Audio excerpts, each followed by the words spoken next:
station. Attention, all districts. A 5-alarm fire. 5 bells. Move in immediately. That's it. Let's roll. Let's go. Firefighters!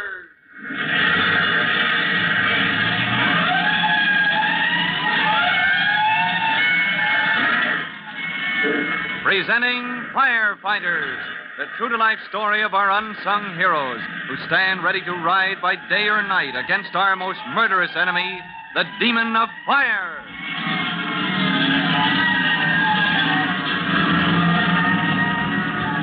In just a minute, we'll find out what Captain Jellybone meant by a certain question he asked Tim Collins. Tim was puzzled. But before he could figure out the answer, he was called back into the fight against the Mechanical Standards Building fire, as you'll hear immediately after this message. Let's go, firefighters. Let's go to the scene of the fire in the Mechanical Standards Building.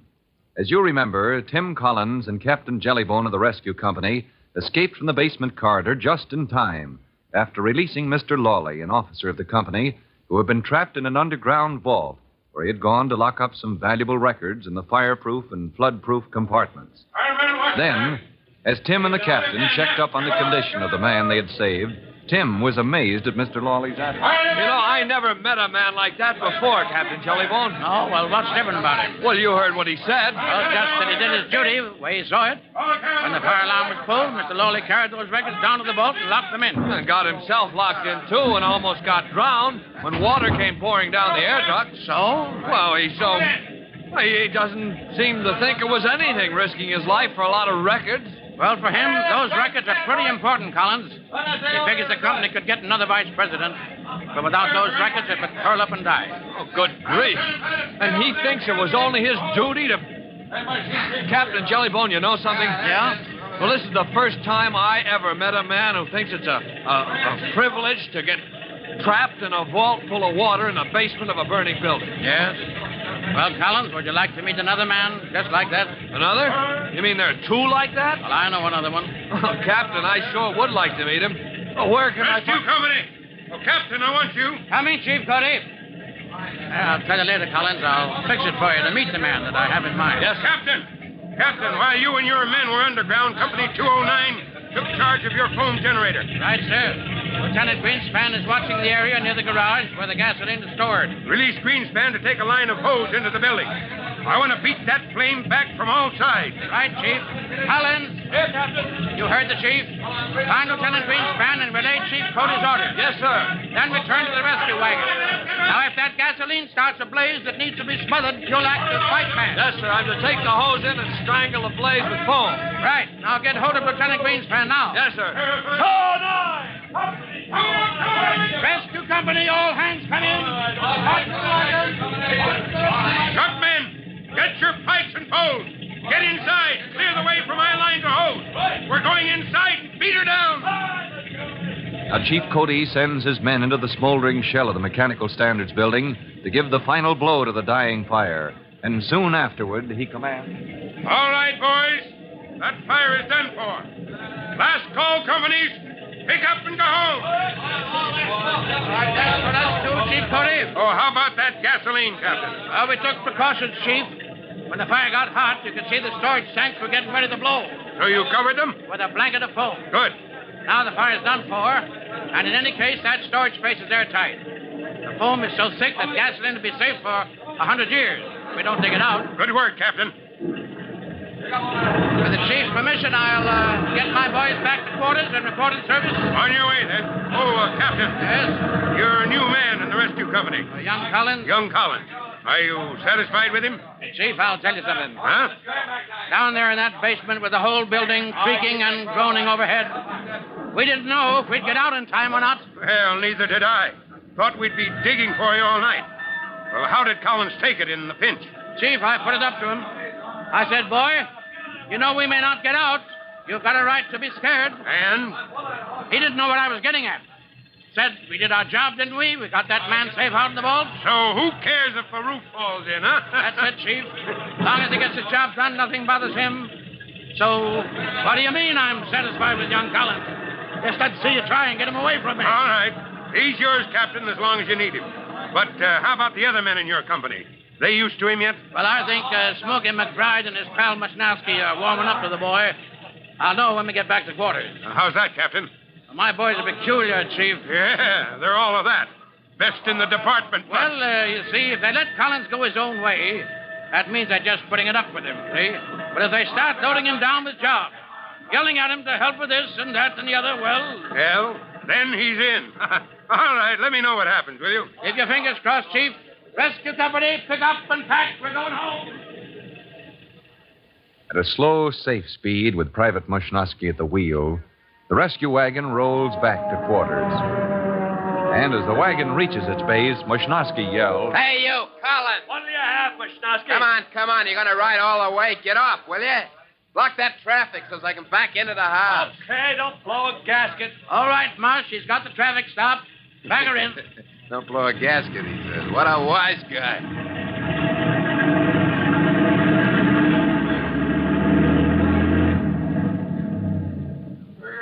All right, clean her up, boys. You know what to do. I got a tap back in service. Tackle my report.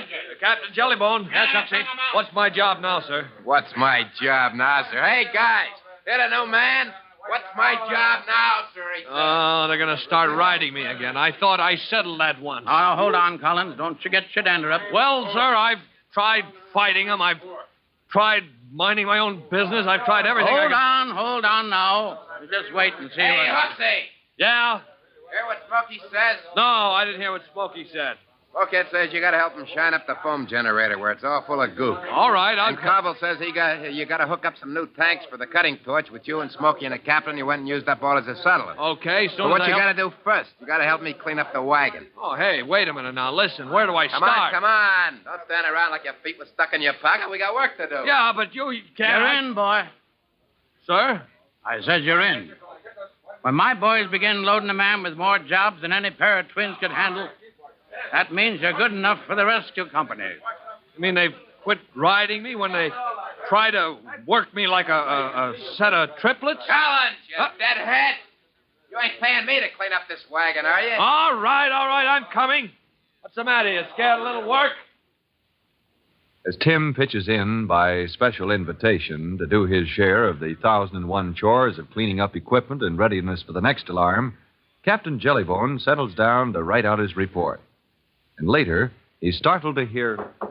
Oh, the door. Come in. Oh, hello, Collins. Everything in order? Ready for service, Captain. Right down to the shine on Mushnowski's shoes. Huh? Shoes? Well, Smokehead McBride got to talking out of turn, Captain, so we, Yes. Well, Mush and I made him shine our shoes. He's working on mine now, sir. That's why I'm still wearing my boots. Huh? Getting along all right with the company, are you?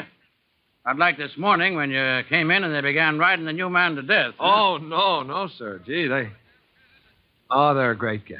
Yes, you bet they are, Collins. You know, I never expected they'd let me sort of fit into things so soon. I wonder why. Collins, you remember you said you never met a man before that would do his job, even if it got him burned or drowned or smashed up? Yes, sir. And you said you know a man like that, and did I show him to you? Yes, sir. Well, I will. Oh, when, sir? Now, here's his picture. Here on my desk. Oh, let's see. Oh, hey, that's my dad's picture. That's Ben Collins, all right. Remember him as well as... I never saw this one before, Captain. That was taken just after he was made chief. That's why the boys have taken you into the rescue company so fast, Collins. On account of Dad? But, gee... No. Because you take after him, son. Because you're a chip off the old block. Now go out to the assembly room. Yes, sir. And call Mushnowski. I got a job for you two. Well, now, what do you suppose Captain Jellybone wants Tim Collins and Private Mushnowski to tackle? The jobs the rescue company can do are so many and varied, it could be anything. But this time, even Tim Collins is going to be surprised when Captain Jellybone sends him out fishing in our next true-to-life episode of The Firefighters. Now, in just a moment, Chief Bob Cody will tell you, boys and girls, how you can help the firefighters in your own hometown. But first, here's a message you ought to hear. And now here's Chief Bob Cody with a special notice for the Firefighters Brigade. Chief Cody. Hello, boys and girls. This is Chief Cody. Now, you remember what I said about fire alarm. How you, just like regular firefighters, ought to notice and remember the exact location of the nearest fire alarm box, wherever you happen to be. Now, here's something else. Be sure you know how to pull an alarm. And don't ever fool with the box. But it is a good idea to read the directions on the outside, so you'll know what to do in case of emergency. Know whether you should turn the handle, break the little glass panel, or what. Because, remember this, not all fire alarm boxes are alike. And also remember, they will all bring help when you need it most. Well, that's all, and goodbye for now. Fire Chief Cody and the young rookie fireman Tim Collins will be back on the same station the next time you hear... That's it. Let's go!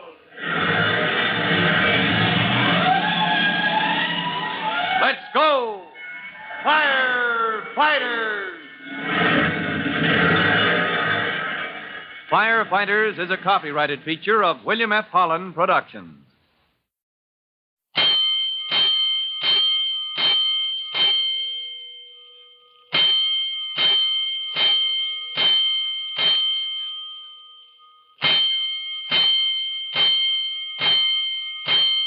Five bells. Stand by all stations. Attention, all districts. A five-alarm fire. 5 bells. Move in immediately. That's it. Let's go! Let's go! Firefighters!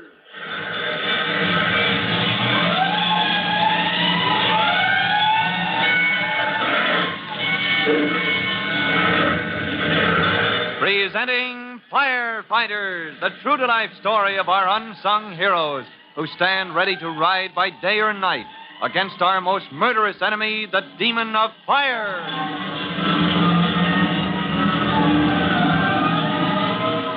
In just a minute, we'll join Tim Collins at the quarters of the rescue company, where Captain Jellybone has just announced that he has a special job for Tim to do.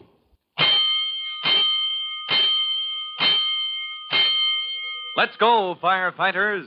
Let's go to the office of Captain Jellybone at the quarters of the rescue company, where, as you remember, the captain has just said to Tim Collins. Where's Mushnosky, Collins? What's he doing? Watching Smokehead McBride, sir, in the assembly room. Oh, they're busy? Preparing the gasket in that nozzle, are they? No, sir. That's all in order. Smokey's just... Well, he's only shining Mushnosky's shoes. What? Well, Smokey got to... Well, talking out of turn, Captain, so we... Yes. Well, we sort of made him shine our shoes. He ought to be through with Mushnosky's now, though, and started on mine, Captain. That's why I'm still wearing boots. But if you want... All right. That's your business. What a crew. It's a miracle I have any hair left. Huxley. Yes, sir. Go out to the assembly room and ask if Mr. Mushnosky can be spared from his other obligation. You want to see him, sir? I want to see you both. I got a job for you two. Oh. Right away, sir. Hey, Mush! You're wanted! Coming. Captain's office. He's coming, sir. Yes, I heard him. Could have yelled for him myself, Collins, if I wanted somebody to yell. Oh, sorry, Captain. All right, boy. Just one of my little rules. We get enough yelling and hollering on the job. Like to keep it quiet between times. Yes, sir. I'll remember, sir. Reporting, Captain. Stand easy, Private. Mush, you're off duty when? Saturday noon, sir, for 24 hours this week. How about you, Collins? Well, this week, sir, I'm the same. Off Saturday to Sunday noontime. Good. Why don't you boys go fishing? Fishing? Hey, that's okay, Captain. What do you say, Hooksy? You got nothing planned you can't change, huh? Oh, well, sure. Of course, I'd like to go fishing, but Oh, good grief, I haven't gone fishing in years. You'll catch on all right. Besides, you never went fishing like this before. Maybe I can borrow my kid brother's fly rod. Jimmy's got all Don't bother with the rod, Collins. You can borrow the company tackle for the afternoon. Sure, we'll stow it in the back of my old crate. Oh, that's okay then, but... Gee, the rescue company is equipped with fishing tackle? I didn't know that. We got everything you need. All you got to do is bring a suit. Oh, yeah, sure. Old clothes and a sweater and stuff. No. Swimming suit. Huh? You got swimming trunks or something, haven't you? Wait a minute. What is this? A gag? We're gonna swim after these fish? You'll find out, Collins. It's a gag in a way, but it's an important part of your training, too. Better check over that equipment, Mushnowski. You said it, Captain. You don't want to take chances on that stuff going wrong. Now, if we could do like I always say. I'll hook up a motor pump to run the apparatus, sir. Yeah, a motor can pump air all day and all night. No, not on the kind of fishing tackle that we have, Marsh. That old hand pump will have to do. For the time being, anyway. Well, maybe someday we'll get one of those new outfits that... I don't get it. You'll find out that there's more to the post in the rescue company than you bargained for, Huxley. Just leave it to me, kid. Come Saturday, we just load up the gear in my jalopy, and you'll see fishing like you never seen fished before. With swimming trunks and what is it? Air pumps? Gee, things sure have changed since last time I went fishing. With Mushnowski and even Captain Jellybone leagued against him to keep the secret of the mysterious fishing trip, and the other members of the rescue company joining the conspiracy of silence, Tim Collins begins to suspect that he is a victim of a practical joke until on his way home after duty one evening, he meets Chief Cody.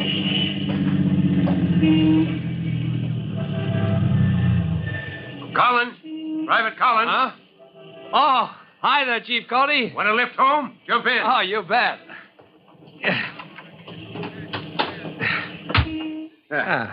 All right, Vito. We're going right past Collins' corner. Just slow down and I'll push him out. How's it going, Vito? Can't complain, kid. Attaboy. Say, I'm not taking you out of your way, sir. No, we're heading for the training school right past your corner. Oh. How's your mother, son, and those kids? Oh, gee, couldn't be better, Chief Cody. And Mom says you better show up pretty soon for a visit. She says welcome any time, especially at mealtime. All right. Tell her I'll drop in soon, Collins. And how's it going with you? Not sorry you transferred to rescue company? Oh, I wouldn't have missed it for anything, Chief. Find yourself fitting in? None of that rough stuff the boys gave you at first? Not a bit. They're a great gang, Chief. A great bunch of jokers. For example? Well, Mushnowski is supposed to take me fishing this weekend. Good. Yes, it's time you got that training. Oh, wait a minute, Chief. Wait a minute. It's some kind of a gag. I know it is. Why, you know what they claim? They claim the rescue company has some kind of fishing tackle we're going to use. That's right, son. It is? Mm-hmm. Oh, but, sir, air pumps and stuff? and fishing in trunks? Mushnowski says to bring my swimming trunks. Yes. Yeah, that's one of their favorite gags, boy. Getting a new man worked up over his first fishing trip. Yes, sir. Well, that's what I was beginning to think, Chief. And when you came along, I thought maybe you... Maybe you could worm the secret out of me, huh? Oh, no. I'm not going to give it away, Collins. Oh, gee whiz. Honest, I'll be out of my head by Saturday trying to figure it out. You hear that, Vito? They're giving Collins the old fishing trip treatment. Tell the boys you can do it. Hey, come in your corner, Huxley. Oh, yeah. Oh, okay, Vito. Thanks for the lift, Chief. That's all right. Oh, Collins. Oh, yes, sir. Where is this fishing expedition supposed to take place? Oh, out in the country someplace, I guess. Maybe out in the river. Mushnowski didn't say. Yeah, well, tell Mushnowski the tugboat dock is a good place. Tennacombe Towboat Company, Chief? Mm-hmm. Oh, that's right on the waterfront here in town. No fish could breathe in that water. Maybe not, but there's 15 to 20 feet of water. Mushnowski will know what I mean. Oh, yes, sir. I'll tell him. All right, Vito, let's roll. Good night, Collins. Have a good fishing trip. Yes, sir. Gee whiz, 15 to 20 feet of water, he says. Now, what does a fish care how deep it is? kind of fish are we fishing? Tim is still wondering, as at a few seconds before the noon bell on the day scheduled for his outing with Mushnosky, Captain Jellybone tells him. Well, you're going to have company this afternoon, Hooksy. Oh, but, sir, I'm going down to the docks, Captain, with... That's right. Chief Cody will meet you there. Chief Cody? Says there's something that you and Mush can do for him down on the docks. Captain, this thing gets more and more... Well, you're off duty, boy. Good luck. Come on, Huxley, give me a hand with this gear. Yeah, good grief, at last. Now I'll find out what this is all about. Well, Tim joins Private Mushnosky at the big metal storage company locker where special rescue equipment is kept and finds him dragging heavy pieces of apparatus out onto the floor. Give me a muscle here, Huxley. Yeah. There. I let her rest. Yeah. Hey, what's that for? That's a hand pump. Where is it? A hand pump for pumping air, Collins, my boy. Can't go fishing. Not our way without an air pump. Yeah, we're gonna pump the river dry and then... Oh, now I get it. Here, take the kettle. Yeah, kettle your foot. That's a diving helmet. Well, what do you know? The kid's clever. Hey, fellas, kid's catching on. Oh, I'll be hanged. You're gonna show me how to dive. That's why the swimming trunks... Huh? You're going to show me how to dive, Hooksy. Me?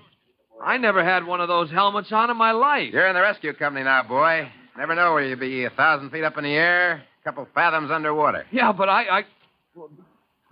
good grief. You're not scared, are you? Oh, me? Oh, what do you take me Okay, then. Pick up those lead boots and the weights for your harness. Let's load up my car. Scared? Of course I'm not scared. Or am I? Now, this is something new for Tim Collins, because the young fireman never dreamed he might someday go for a walk on the bottom of the river. And his first attempt at diving may have important results, because Chief Cody, for some reason, is now waiting for Tim, his friend Mushnosky, and their diving outfit down at the Tennacombe towboat dock. Now, you'll find out what Chief Cody wants of Tim in our next true-to-life episode of The Firefighters.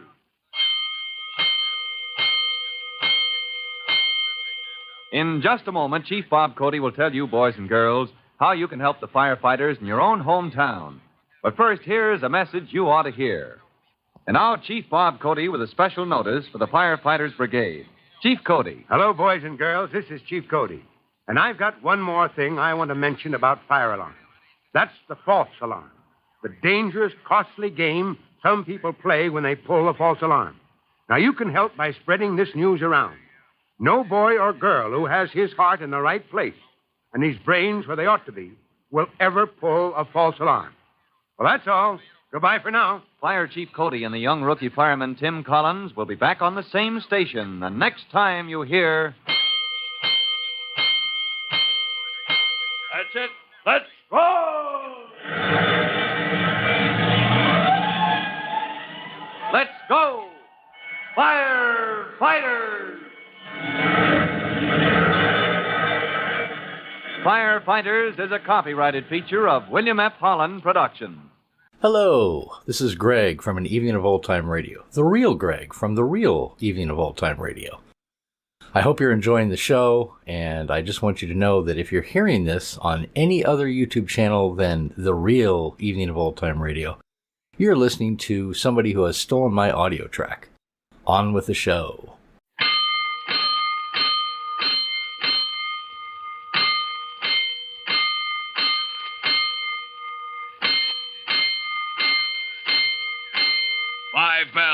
Stand by all stations. Attention, all districts. A 5-alarm fire. 5 bells. Move in immediately. That's it. Let's go! Let's go! Firefighters!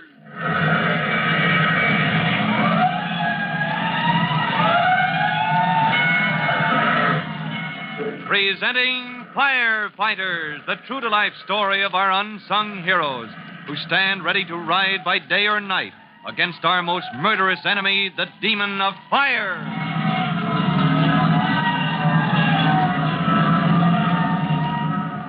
In In just a minute, we'll join Tim Collins and his friend Mushnosky on their trip to the Tennacombe Towboat Company dock.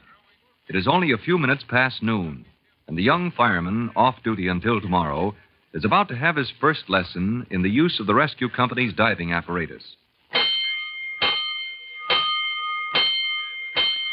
Let's go, firefighters.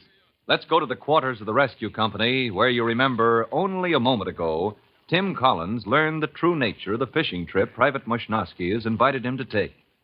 As soon as the 12 o'clock signal is tapped in on the firehouse call bell. 12 o'clock! Well, we're off duty, Mushnosky. Now, let's see that fishing tackle you've been holding out on me. You got your swimming trunks? Yeah, right here. But now, come on. Break down and give a man a line on what this is all about, will you? What are we going to do? Jump in and swim after these fish? What would you say if I said yes? I'd say you were smoke happy.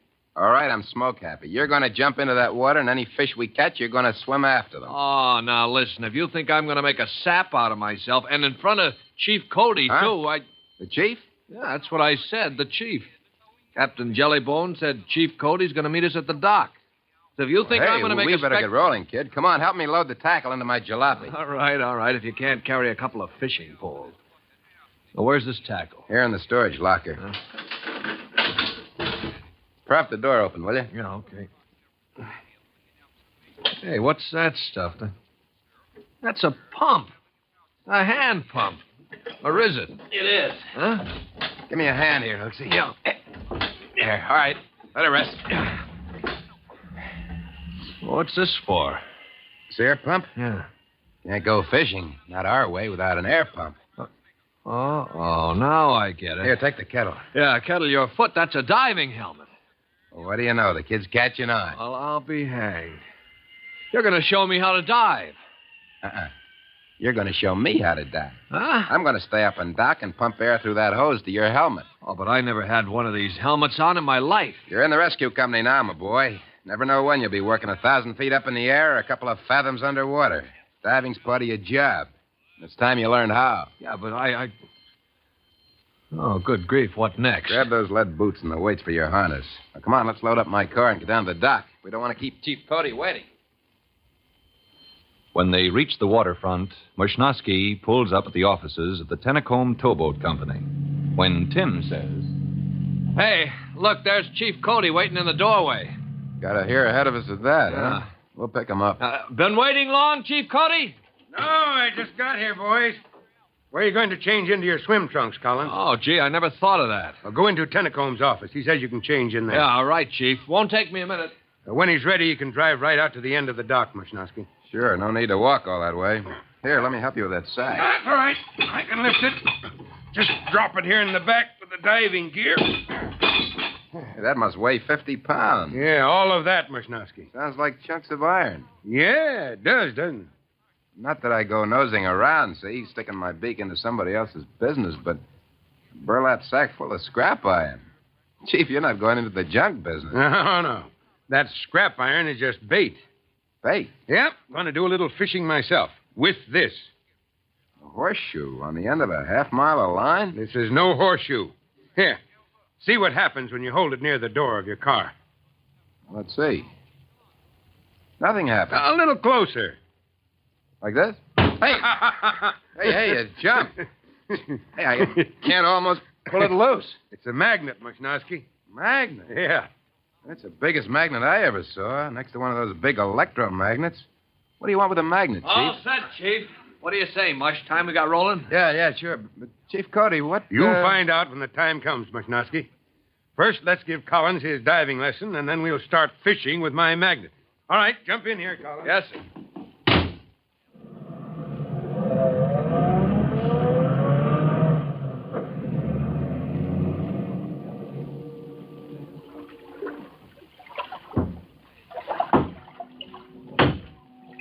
Hey, this is like walking in a nightmare, Mush. These are the heaviest shoes I ever had on. Well, they won't be so heavy when you get down there under the water, kid. Hold steady, Collins. Let me test this buckle on your harness. Yes, sir. Are you sure I need all these weights around my middle, Mush? Well, not for a little dive like this, maybe, but might as well get used to them. Well, you're all set now, boy. Lifeline so we can haul you out if we have to. Now, give a tug on the line when you're coming up so we can reel in the hose, huh? Yeah, yes, sir, yes, sir. And you'll tug on the line to give me signal. Now, you're not going to like that mud and muck down there, kid.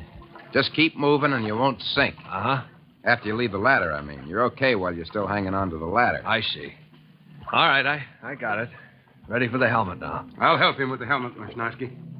You want to start that pump? Feed him air through the hose. Coming right up, Chief. All right. Don't start down the ladder till we get the air flowing steady. Yeah.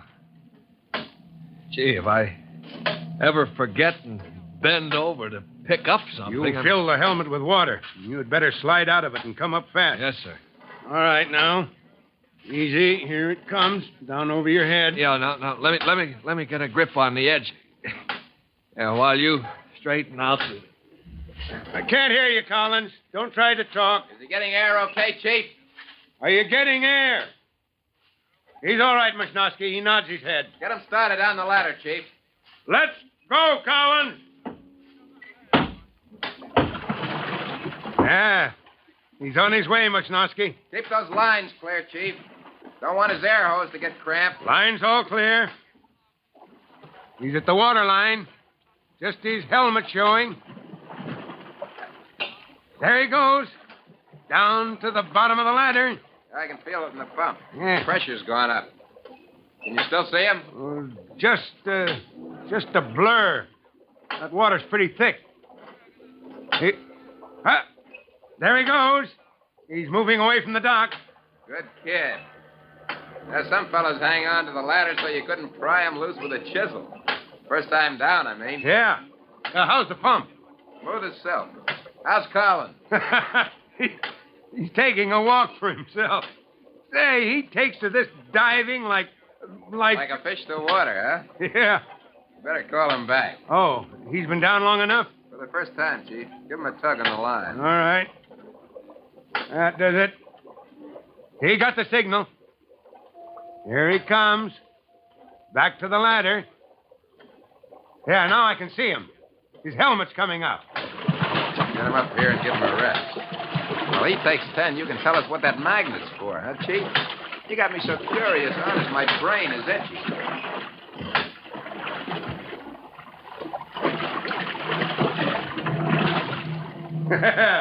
There's no doubt you can take care of yourself underwater, Collins.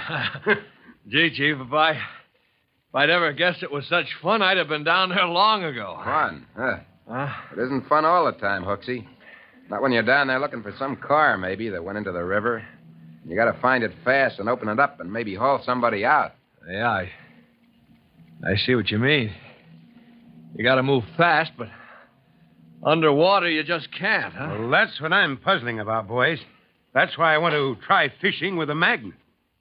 Hey, you got something, Chief. You chucked that magnet down into the water. Where something sunk, only it's all muddy and murky. Yeah, well, wait a minute. What about the grappling irons? Don't they find what you're looking for? Yes, in time. But I want to find out if we should use a magnet besides the irons. Maybe it can save us time. Sure, if it locates things any faster. Well, let's find out. All right, are you rested, son? Yes, what do you sir. think, Miss Nuss? Well, he's okay for another short run, Chief. All right, good. Then let's throw these pieces of scrap iron overboard, just to be sure there's something for the magnet to find, huh? Yeah, I'll chuck him in. Heads up, fishes. Look out below. Scatter them around, Miss Nosky. Scatter them. Chief, there's so much junk lying around down there. There's no knowing what your magnet might find. Well, whatever it locates, you bring it up, Collins. This fishing trip may turn out to be more important than we think. Chief Cody doesn't know it yet, because he means only to test his idea that a powerful magnet on the end of a line can save the rescue company precious minutes in locating sunken objects. But Tim's next dive will have exciting consequences and will lead to thrilling adventure, as you'll hear in our next true-to-life episode of The Firefighters.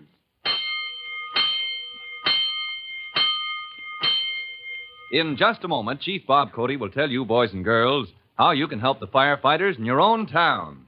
And now here's Chief Bob Cody with a special notice for the Firefighters Brigade.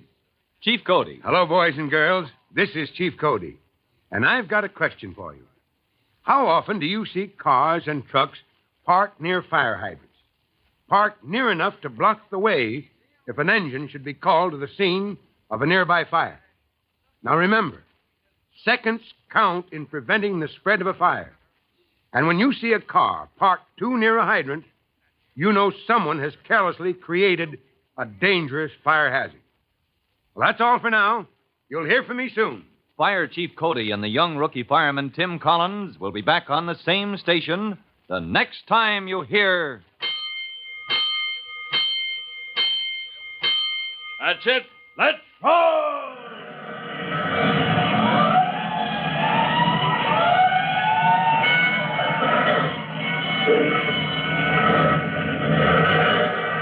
Let's go! Firefighters! Firefighters is a copyrighted feature of William F. Holland Productions.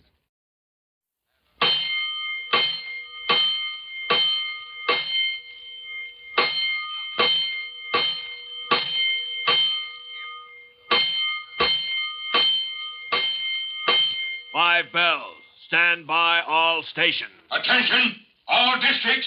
A 5-alarm fire. 5 bells. Move in immediately. That's it. Let's roll! Let's go! Firefighters!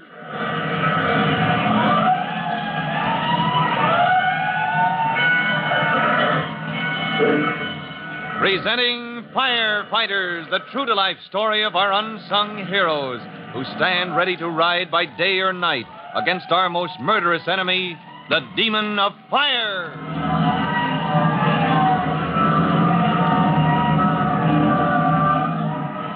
In just a minute, we'll join Tim Collins down at the dock of the Tennacombe Towboat Company, where Tim, using the rescue company's diving gear, is about to make a special test dive in the muddy waters to try out Chief Cody's new idea.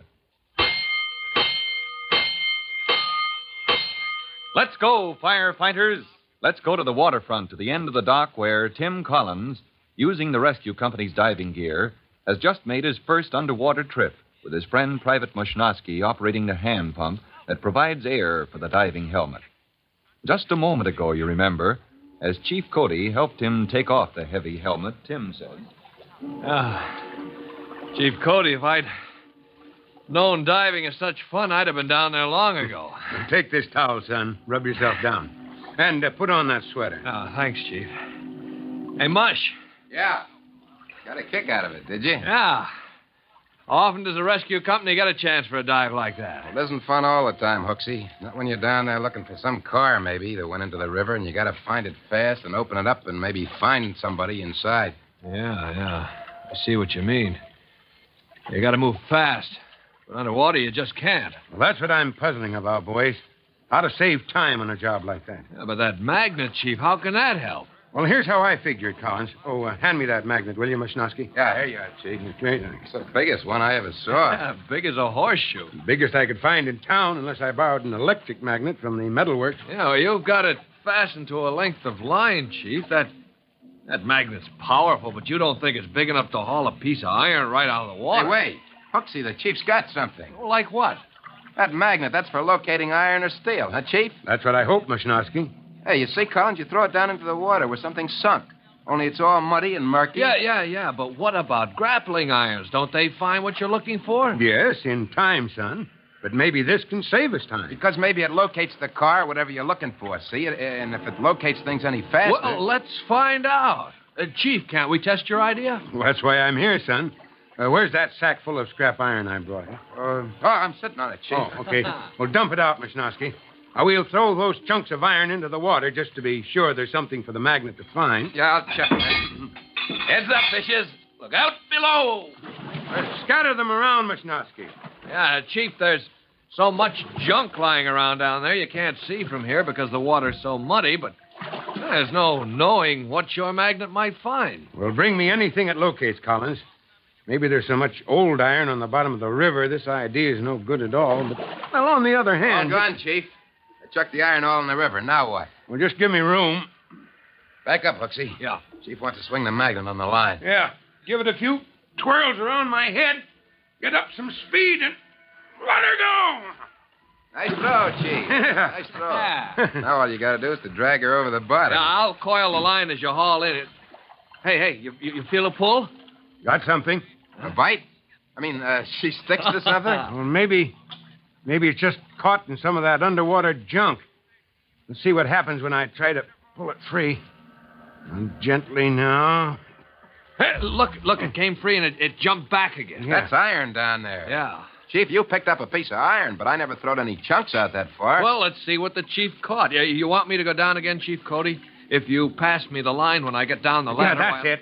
I'll make the end secure to the dock and pass you the line. Yeah, and I'll trail it out to the end where the magnets got hold of something. Come on, Mush. Get busy on that handle. Yeah, okay, Hooksy. I'll start the air coming. Yeah. Now, steady, Collins. I'll help you get the diving helmet on. He's getting air, Musnosky. All right. He's ready to go down the ladder. What's the lifeline and the air hose, Chief Cody? Yeah, I'll keep them running straight. All right, boy. Down you go. Good luck. He can't hear you, Chief. Not in that helmet. Hey, look what he's reaching for. That line that's fastened to the magnet. And now he's rolling. Keep that air pumping, Musnosky. He's at water level. Going on down. Yeah, now he's out of sight. Is he on the bottom yet? Can't tell, can you? No, this water's so muddy I can't... Yeah, there he goes. Lines are moving away from the dock. I wonder what he'll find down there. It sure wasn't one of the iron scraps I throwed in. We'll know in a minute. Now keep pumping that air. A few minutes later, Chief Cody carefully reels in Tim's lifeline and air hose as the young fireman begins his underwater trip back up to the dock.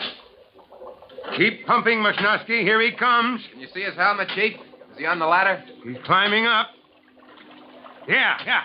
He's breaking water now. Great blazing blisters. What's up, Chief? What's he got? What did he bring back? It's like a bag full of mud. Here, pass it up to me, Collins. You can't climb with that bag to carry. He can't hear you, Chief. I know. Now, he passed it up anyway. Ew, what a mess. Look at this. Must have been down there for years. Must be iron or steel in it somewhere, though. Check it on the dock. Better give Hooksy a hand. Yeah. All right. I got him. Easy, boy. One more rung. Steady. That's it. Now, let's get that helmet off. Okay, Chief. I'm out in daylight again. Yeah. All right, if I take off these boots and harness? Yeah, strip them off, Collins. You've had enough for your first day of diving. All right, Musnosky. Secure the pump. Right, Chief. What'd I bring up? Yeah, what did you bring up? Huh? Is that mess the best you found? Whatever it is, there's metal in it. Oh, yes, sir. The magnet was fixed fast to the bundle. Hey, that's a sleeve. Sleeve? Yeah. Hey, you're right, Collins. This is, or was, the jacket to somebody's suit. That's it. You can see now it's been balled up so as to make a bundle, and the sleeve's tied in a knot. It feels heavy, too. Cut the knot, Mush. You've got a knife. No, don't, boys. Oh, sir, that coat is so filthy with mud. Yes, I know, but we don't know what we have here. We better not rip or tear the cloth. It might be important. Let's see what the metal is. Maybe I can shake it out. Oh, wait a minute. Let me. I've got mud on me anyway. Okay. I got it. 3 packages wrapped in paper. Well, better not open them. Oh, this one's torn open, Chief. It's... Good grief, what is it? Hey, it's a plate, Hooksy. It's a plate like printers use. You know, for printing cards and tickets and all like that. Yeah, some printer tied up his plates in a coat and threw them off the dock. Does that make sense? Now, look here, boys. This plate is too big to print cards or tickets from. Yes, I think we have stumbled across something important. Look here, Hooksy. Yeah, funny. Hold it to the light, and it's a picture of a piece of paper money, all backwards, the way they print things to come out right when the ink lands on the paper. But Look, these plates. Yeah? Only 2 things could have happened. Maybe the man at the government printing office, or wherever they got tired printing money, threw the plates away. No, I don't think it's that, Musnosky. Me neither, Chief. So it looks like... Yeah, counterfeiting. Maybe somebody made these plates to print fake money. Right. But who threw them off the dock? Or maybe from a boat, and when? Maybe it was... Now, listen, kid, this is police business. We're fire department. And me, I don't want any part Yeah, of it. but we found the stuff, Mush. Don't you want to know He's right, Collins. It's police business. This is one from McGurk, huh, Chief? Who? Detective Sergeant McGurk. He's the funny money man. Oh, the one that's a kind of specialist in counterfeit money, huh? That's the man. we'll take this find of ours to Tennecomb's office down at the end of the dock and put in a call for the police. All right, Hooksy, pack up. You're through diving for today. Yeah. Help me stow this tackle in the car. That's right. Pack up, boys. And meet me at Tennecomb's office. I'll go ahead and phone McGirt. Yeah, yes, sir. Be there in 5 minutes. Hey, Mush, I never knew the rescue company got into things like this. Not me. Count me out. I don't want any part of it. Help me heave this pump back into the back of the car. Yeah, sure, but wait a minute. Don't you get a kick out of this? I mean, look, going for just a practice dive and then we turn up a bunch of counterfeiters' plates. Listen, Hooksy. Huh? Years ago, before I came in the department, I worked in the carnival, remember? Oh, sure, but what's that? Years ago, I seen all I wanted, the kind of guys that shove queer money, and I don't need no more. Those babies are tough, kid. But what I mean, tough. Oh, now, listen, Mush, I don't even want to listen about it. Come on. Muckle onto the end of this pump frame. Oh, what are you worried about? We'll never even hear of these plates again as soon as Chief Cody hands them over to Sergeant McGirt. Now, Tim could be wrong. And this time he is wrong. Because Tim and Mushnosky and the whole rescue company will soon hear more about those plates used by a gang of counterfeiters to make fake money. You'll hear about them, too. And you'll meet Detective Sergeant McGirt in our next true-to-life episode of The Firefighters.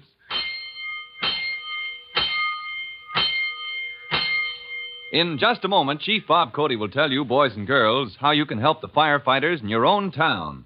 And now, Chief Bob Cody with a special notice for the Firefighters Brigade.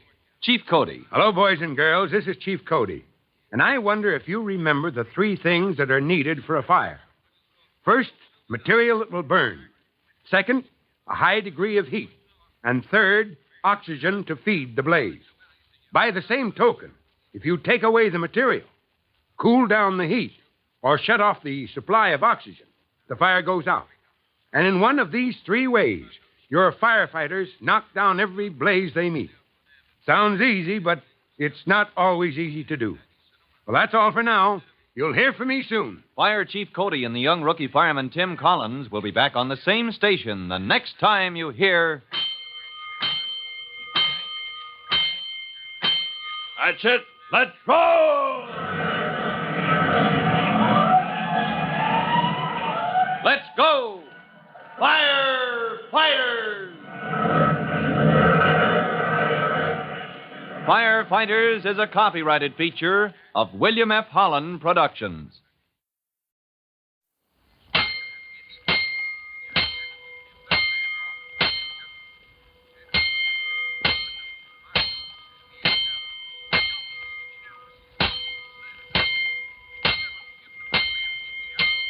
Five bells. Stand by all stations. Attention, all districts. A 5-alarm fire. 5 bells. Move in immediately. That's it. Let's roll! Let's go! Firefighters!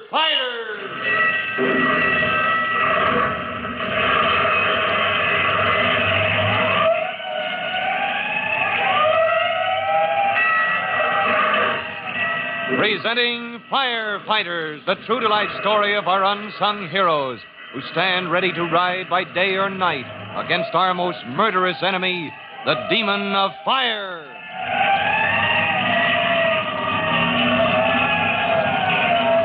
In just a minute, we'll join Tim Collins and Chief Cody in the office of the Tennecombe Towboat Company near the dock from which Tim was diving when the young fireman made his exciting discovery, which caused Chief Cody to put in a special call for Detective Sergeant McGirt.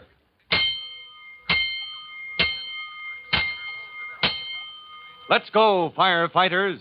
Let's go to the office of the Tennecombe Towboat Company, which the management has placed at the disposal of Chief Cody for his meeting with Detective Sergeant McGirt. On the floor of the office lies a soggy, mud-soaked bundle of cloth. And as Chief Cody points to it, he says, Well, there's your evidence, Mac. That's the stuff we found in the river. In 15 feet of water? Yep. How did you happen to run across it, Chief? Diving practice. A couple of my boys from the rescue company were working out with the diving tackle.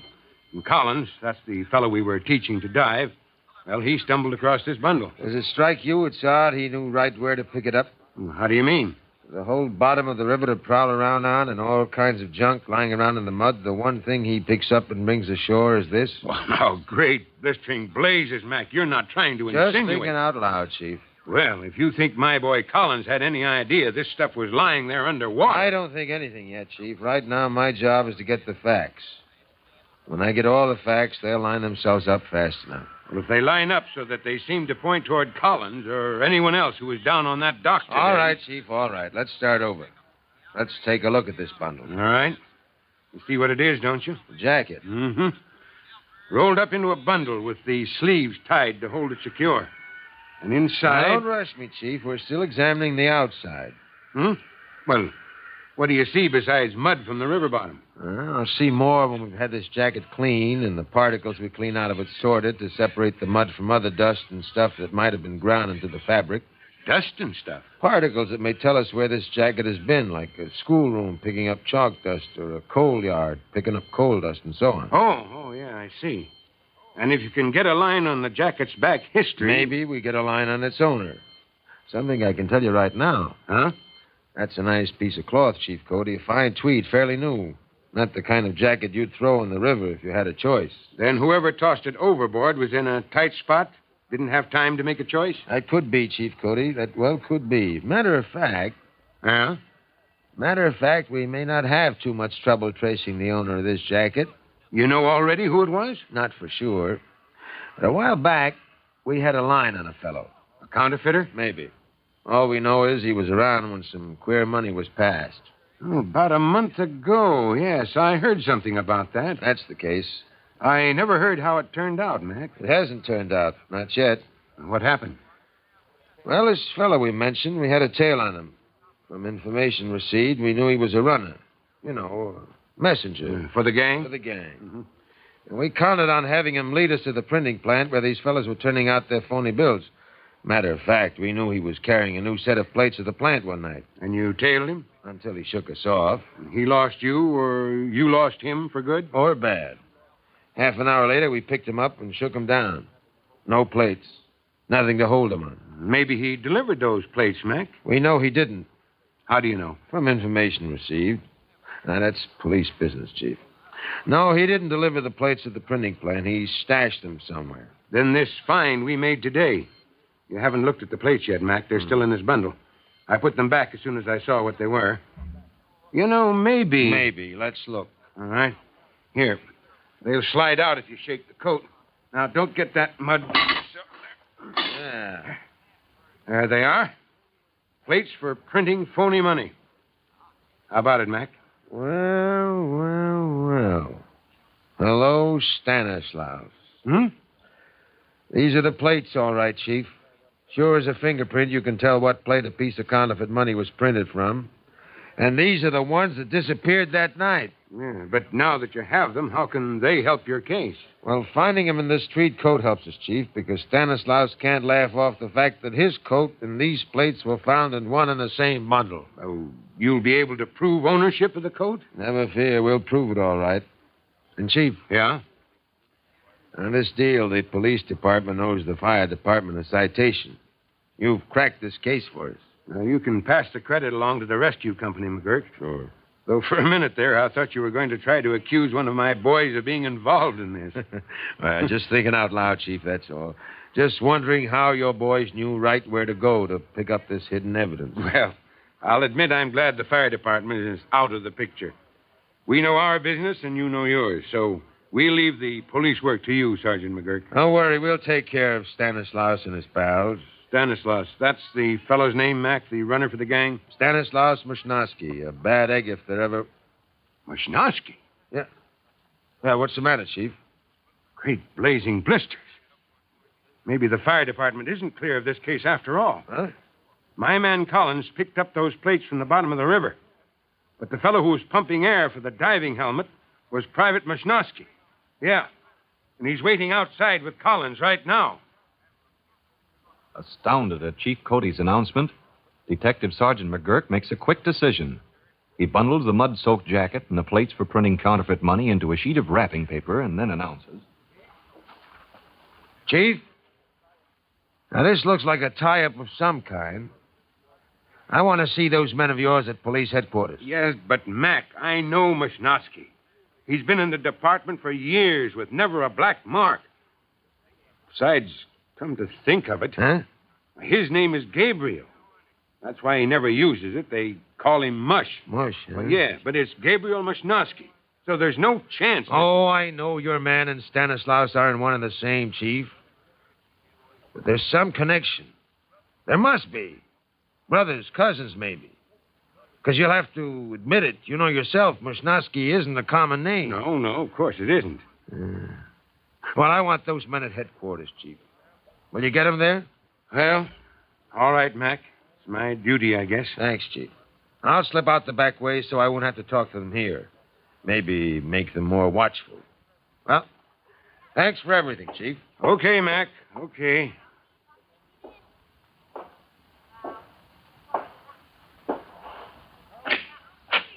Oh, Collins, I want you. Yes, sir. Coming, Chief. Mushnosky, too. Oh, Mush isn't here, Chief. What? You mean to say he left without letting me know? Well, Chief, he had to take the diving gear back to rescue company quarters. Oh, then he's coming back here? Well, not unless you send for him, Chief. You see, he didn't think you needed him. He said, Well, what did he say, Collins? Well, after you left us on the dock, Chief, when you came ahead to bring those plates we found into the office here and phone the police. Yes. I know what I did, Collins. I asked you, what did Mushnosky do or say? Well, he said he used to know people that shoved queer money back in the old days when he worked for the carnival before he came on to the fire department. Oh, that does it. When McGurk hears about that. Sir? Never mind. Go on. Oh. Well, he said, he seemed kind of depressed and down in the mouth about it, but he said he doesn't want anything to do with this case. He doesn't want to get mixed up in it. Oh, worse and worse. Go on. What else? Well, nothing, sir, except... Oh, yeah, he said... Well, you know how he talks. He said, I'm going home, kid. Police business. That's one thing I never get mixed up in. Not for nothing. Yeah. Well, Collins, this is police business. And it looks as if we're all going to be mixed up in it. Now, Chief Cody is busy enough with the normal business of firefighting. But when two men of his rescue company, Privates Gabriel Mushnosky and young Tim Collins, are under suspicion, that's when Chief Cody must move as fast as if he were rolling to command the fight against a general alarm. For Chief Cody's own investigation of this exciting case, listen to our next true-to-life episode of The Firefighters.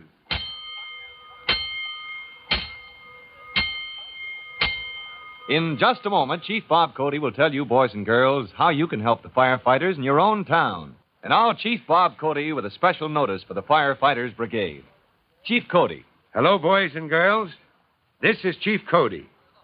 And here's a suggestion about how you can inspect your own homes for danger spots.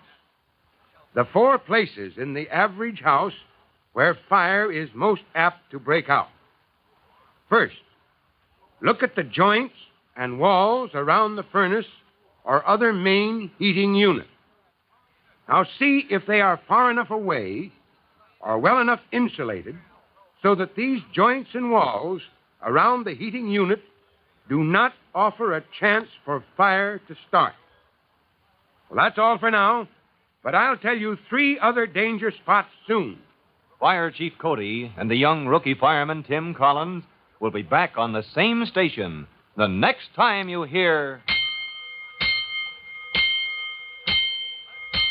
That's it. Let's roll!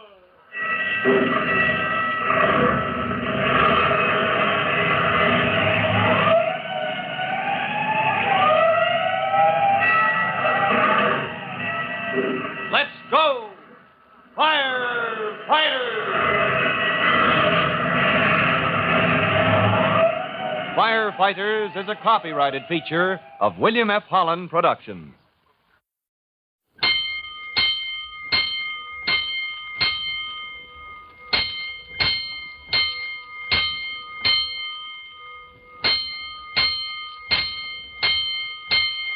Five bells. Stand by all stations. Attention, all districts. A 5-alarm fire. 5 bells move in immediately. That's it. Let's roll! Let's go! Firefighters!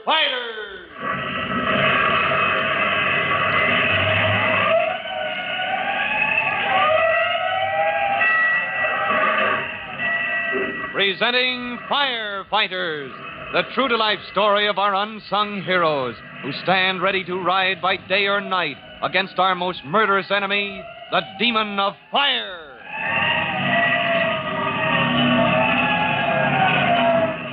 In just a minute, we'll join Chief Cody and Tim down by the docks, where Tim and his friend Mushnosky have just come under the suspicious scrutiny of Sergeant McGurk after the young fireman had brought up a bundle of counterfeit plates from the bottom of the river. Sergeant McGurk thinks the boys may be implicated in some way and wants to see them at headquarters. And to make matters worse, Mushnosky has suddenly turned up missing. Let's go, firefighters. Let's go down to the office of the Tennacombe Towboat Company, where Chief Cody is saying to Tim. You mean to say Mushnosky left without letting me know? Well, sir, he had to take the diving gear back and... Oh, well, then he ought to be back soon, huh? Well, I don't think so, sir. Well, why not, Collins? Well, after we found those counterfeit plates and you phoned for the police, he acted sort of strange. What do you mean, strange? Well, sir, he talked about how he used to know people back in the carnival days that passed phony money and... Oh, that does it. Wait till McGurk hears about that. McGurk, sir? Oh, what... Never mind. You'll find out soon enough. All right, what else did he say? Well, sir, he said if the police were getting into it, he wanted no part of it. Yeah. Well, whether he likes it or not, he is in it. For sure. Tim, where's Mushnosky live, do you know? Oh, yes, sir. On Dulcimer Street. I was there once to see him. Why, Chief? You've got to get him. Sergeant McGurk wants to see you both down at headquarters right away. Both of us? Yep. Well, you mean me too? You too, Tim. Oh, but, Chief, how am I mixed up in this thing? I just went I know, kid. I know that you or Mushnosky probably have nothing to do with how those plates got on the bottom of the river. But McGurk says this counterfeit case is red hot. They're not missing any bets. Oh, but gosh, Chief Cody, just because Mushnosky and I were... That's the trouble, Tim. One of the persons suspected in the case happens to have the name of Mushnosky. Oh, I see. Oh, but not Mush. Why, he's... Yes, I know. He's your friend. And it's hard to think of a friend being mixed up in a thing like this. But he is, and it's up to us to get him down to police headquarters and get the whole thing cleared up. Oh, you said it, sir. He's got Mush all wrong, I know. Yeah, I think so, too. And for Mushnosky's sake, and yours, I certainly hope so. Well, what do you mean by that, Chief? Have you forgotten? Sergeant McGurk wants to see you, too. Oh, gosh, yes, sir, I had forgotten. Gee, I take a walk on the bottom of the river and come up with a red-hot case for the police. Yeah, which reminds me. We'd better find Mushnosky and get down to headquarters quick. All right, let's head for Dulcimer Street. Climbing into Chief Cody's big car, Tim and the Chief lose no time getting across town to Dulcimer Street. As they pull up before an old three-story brownstone house, Tim said... Well, I think this is it. Yes, sir. The apartment on the first floor, rear. All right, Tim. Poor neighborhood, isn't it? Yes, sir. You know, this whole tenement area is nothing but one big fire trap. You said it, Chief Cody. More fires in this section than any other in the city, according to the figures. Well, been studying, I see. Good boy, good boy. Yes, sir. Yes, sir, but knowing that it's a fire trap, Chief Cody, doesn't improve the situation. No. Oh, here's the bell, Mushnosky. Oh, just ring. Yeah, Mush has had quite a time of it, I guess. Folks pretty poor. Father's dead, I think.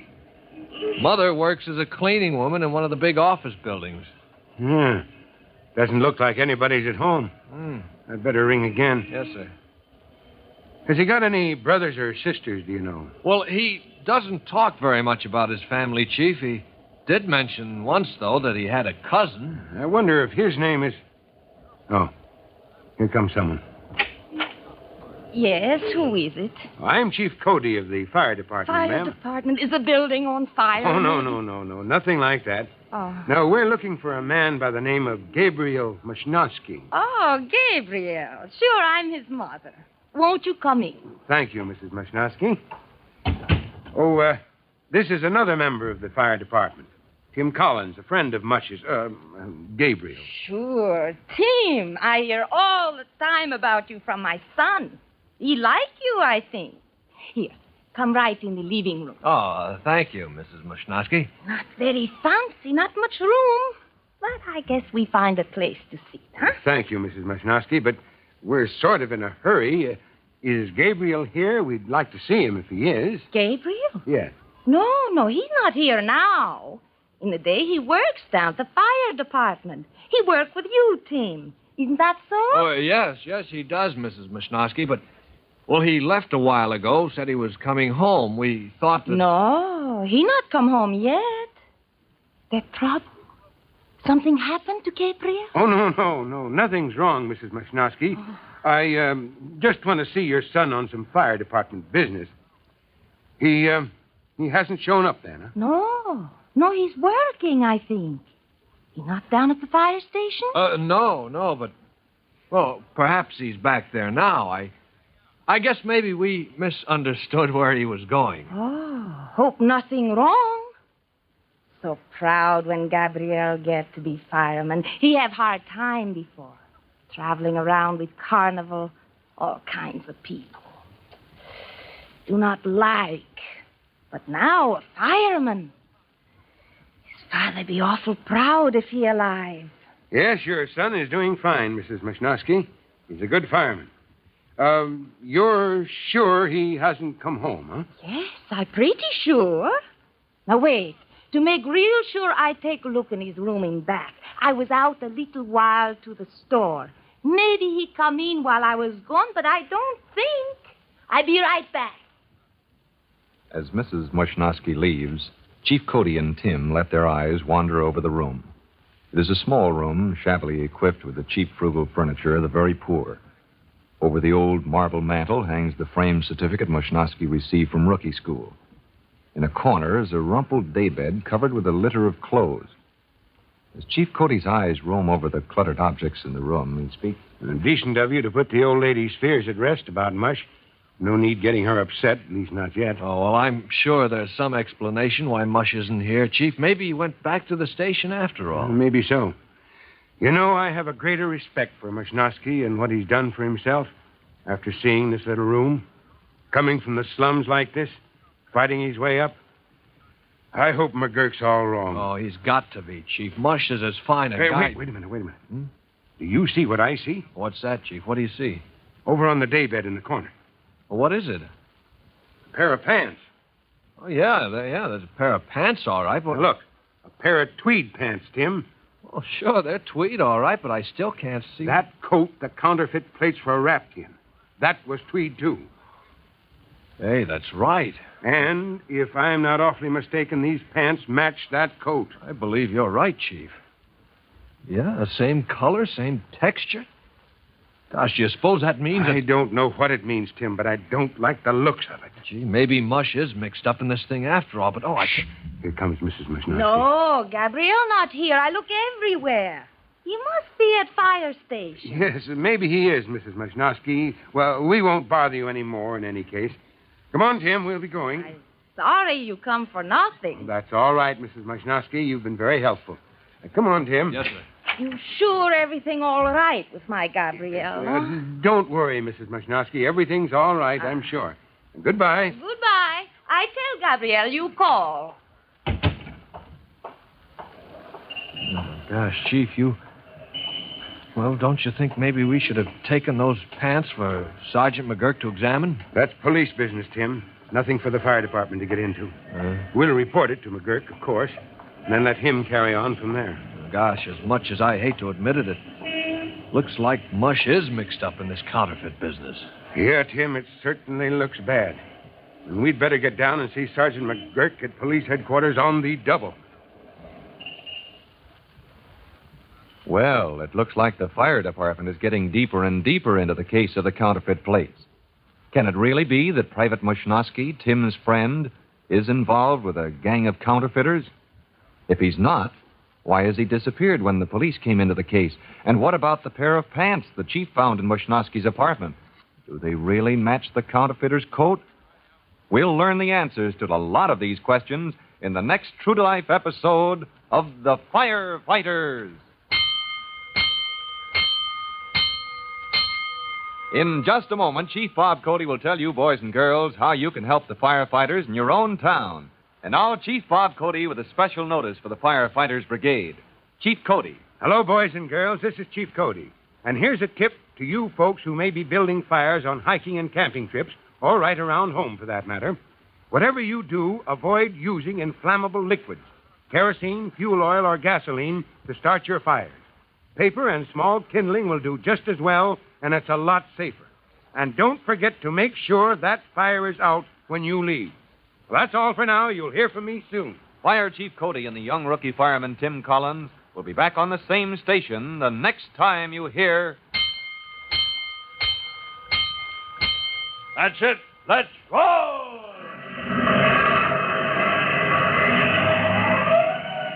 Let's go! Firefighters! Firefighters is a copyrighted feature of William F. Holland Productions.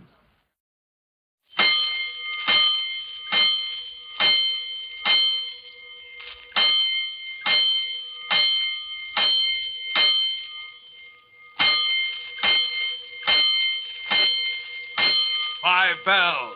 Stand by all stations. Attention, all districts. A 5-alarm fire. 5 bells. Move in immediately. That's it. Let's roll! Let's go! Firefighters!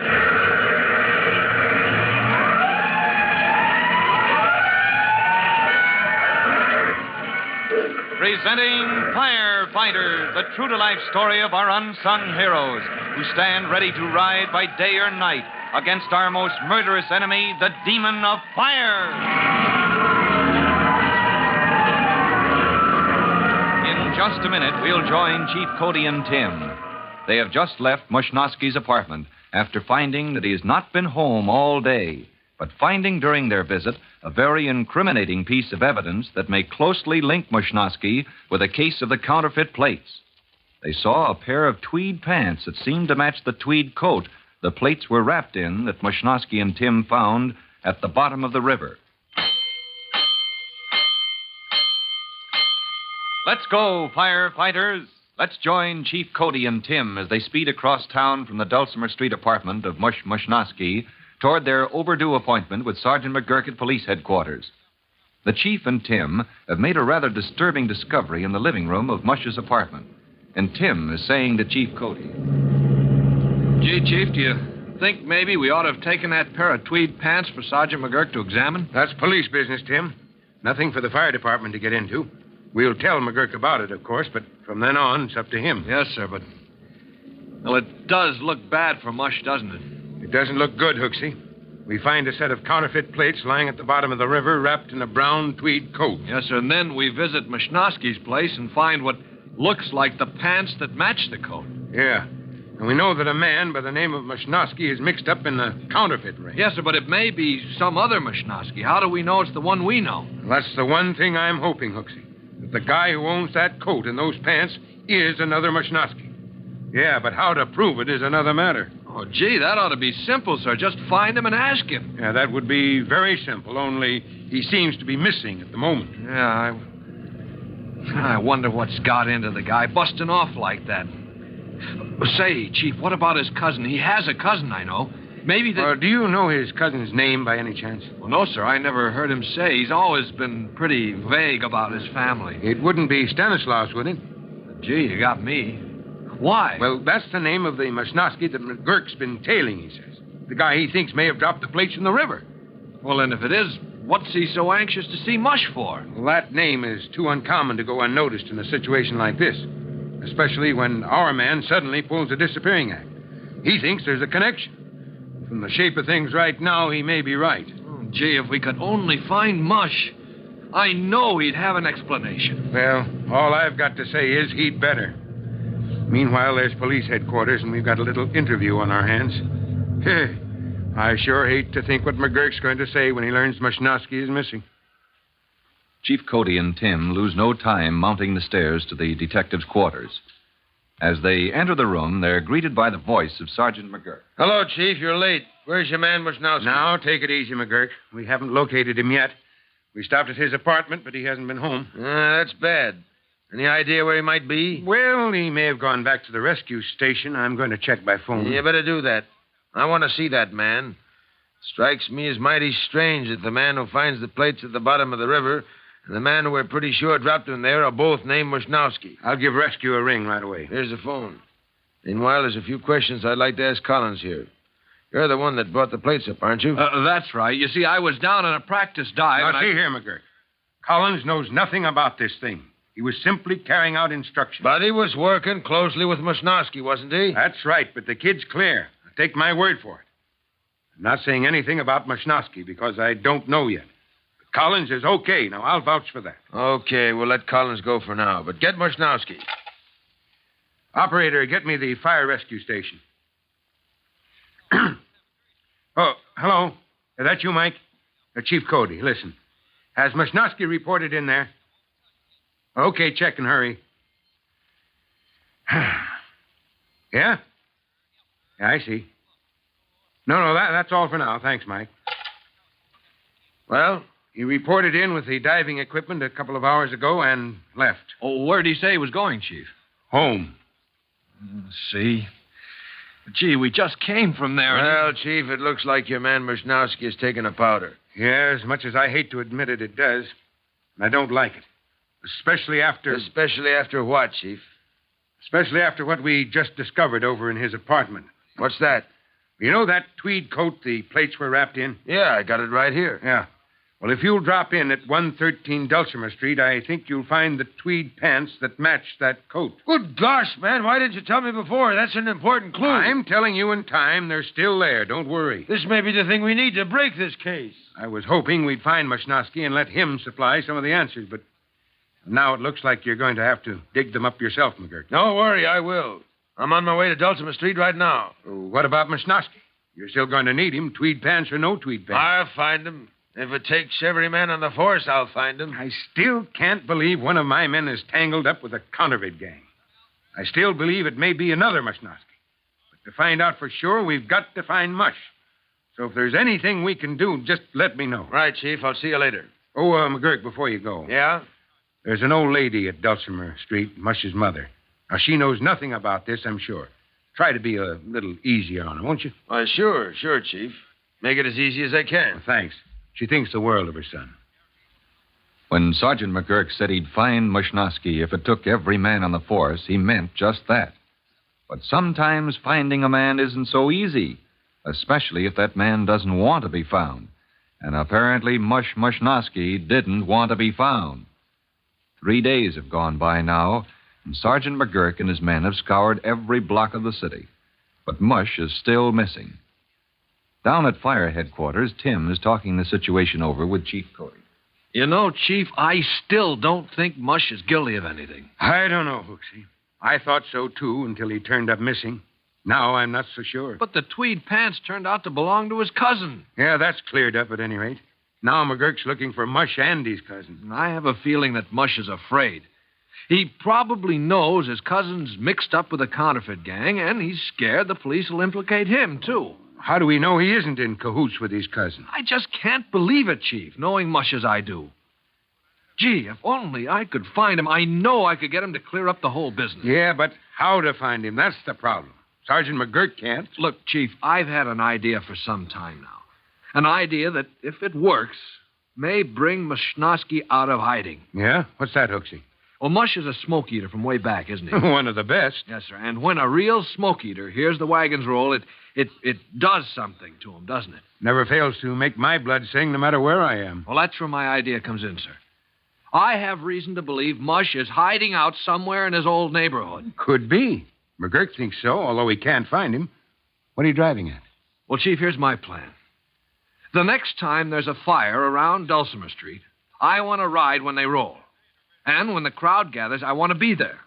For I've got a hunch Mush, unable to resist a fire, will be somewhere in the crowd watching. Yeah, good idea, Tim. Until further notice, you're pulled off rescue service and assigned to headquarters company. And the next time there's a fire in the Dulcimer Street district, You can try your plan. Yes, sir. We've got to find Mush and clear him of this mess. And this is the only way I know how. Next afternoon at headquarters, the opportunity Tim has been waiting for comes. A call taps in. Tim listens intently.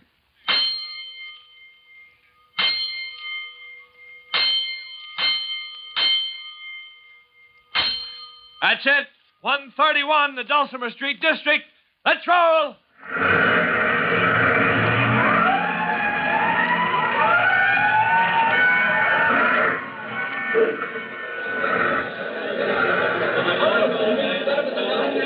The fire on Dulcimer Street was a routine one, a small trash fire in an alleyway.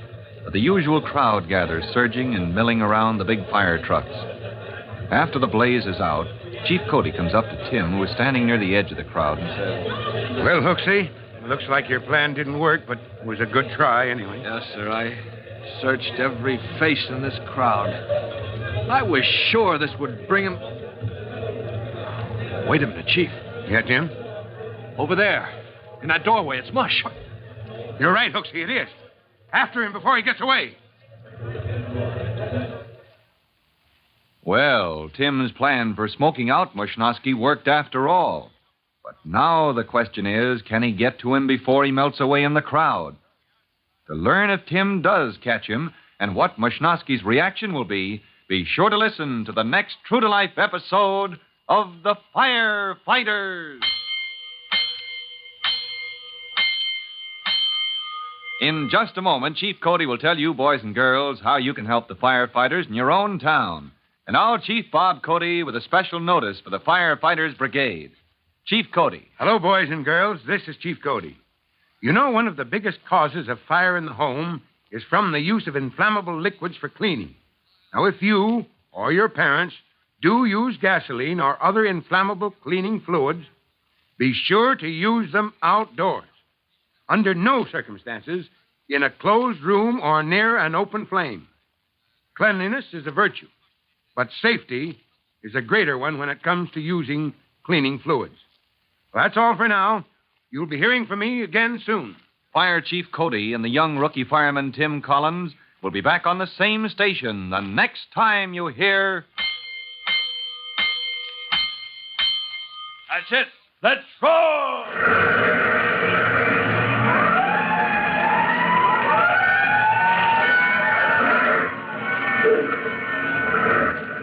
Let's go! Firefighters!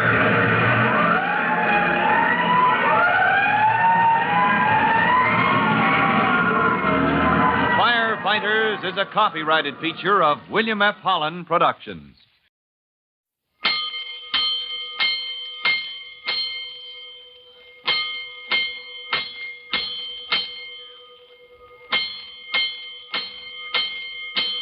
Five bells. Stand by all stations. Attention, all districts. A 5-alarm fire. 5 bells. Move in immediately. That's it. Let's roll! Let's go! Firefighters!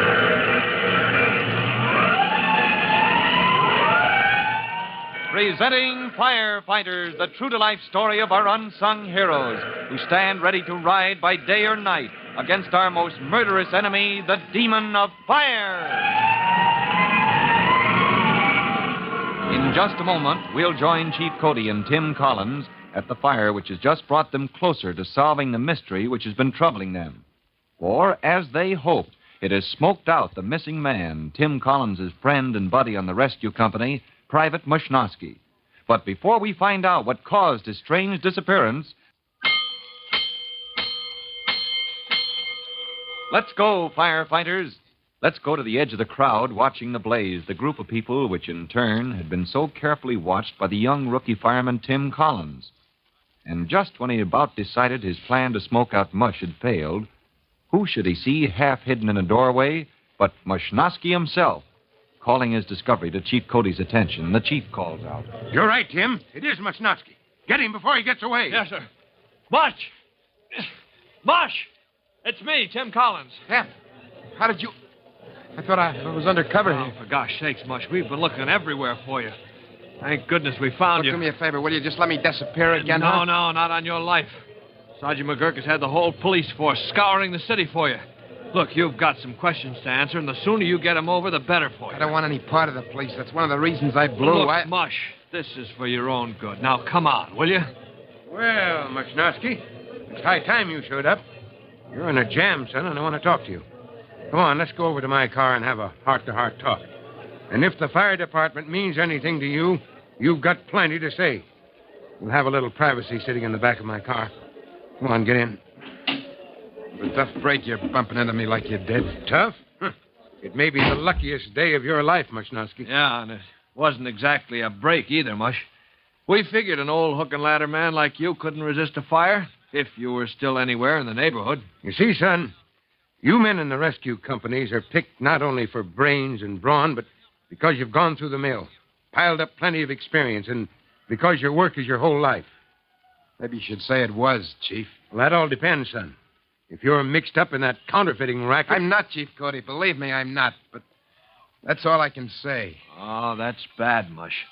When you add it to your running away like you did, Detective Sergeant McGurk is plenty suspicious of you. I knew I'd be dragged into this the minute we found those plates that had been thrown off the dock into the water. Yeah, plates to be used in making counterfeit money. You know, Mush, I think you're protecting someone in your family. How the dickens could you know that, Hooksy? Well, you weren't there when the chief talked to Sergeant McGurk. You see, the police have been trying to locate this counterfeiting plant. And they got pretty close to it the other night when they tailed a runner. That is, a person they knew was delivering new plates to the plant. Yeah, but he gave them the slip. Now we know he ditched those funny money plates by tossing them in the drink. Okay, but how do the cops tie me into this? They don't, exactly. But that runner was named Stanislaus Mushnosky, son. Any relation? Yeah, my cousin. So now you know. Oh, Mush, I could swear you didn't know anything about this. I didn't when we first found those plates. And then I got to thinking about that tweed coat they were wrapped up in, Tim. You knew it was your cousin's? Well, not then, but I suspected. When I went home, I found out for sure. Yeah, we checked up on that, too, Mush. Why didn't you report that to Sergeant McGurk instead of running away? That's what makes it look bad. Well, Chief, my record means a lot to me, and I'm sure enough in Dutch if I don't find Stanislaus and make him talk. Well, then you've been looking for your cousin, Mush. Yeah.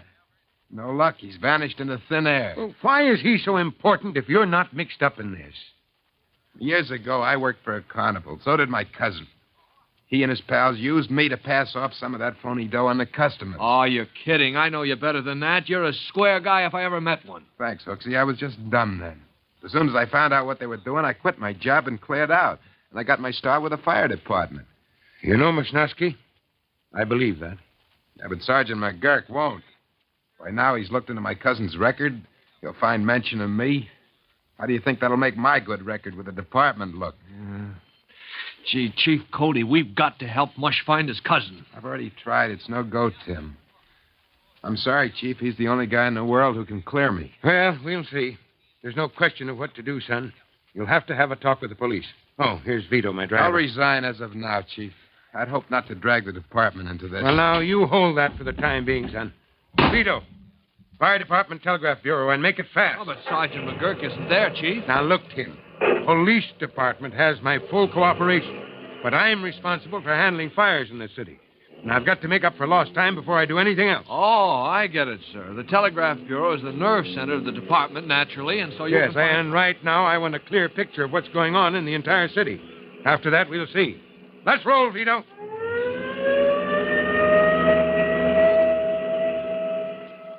A few minutes later, Chief Cody and the rookie fireman stand before a great map of the city, dotted with small colored lights, which at a glance tells the chief the exact location of all fire apparatus and companies. Now, you'll notice, Chief Tim, that the dispatcher sent out 2 companies in the Northeast District. Oh, will that cover the situation there, sir? Well, since there wasn't another alarm, yes.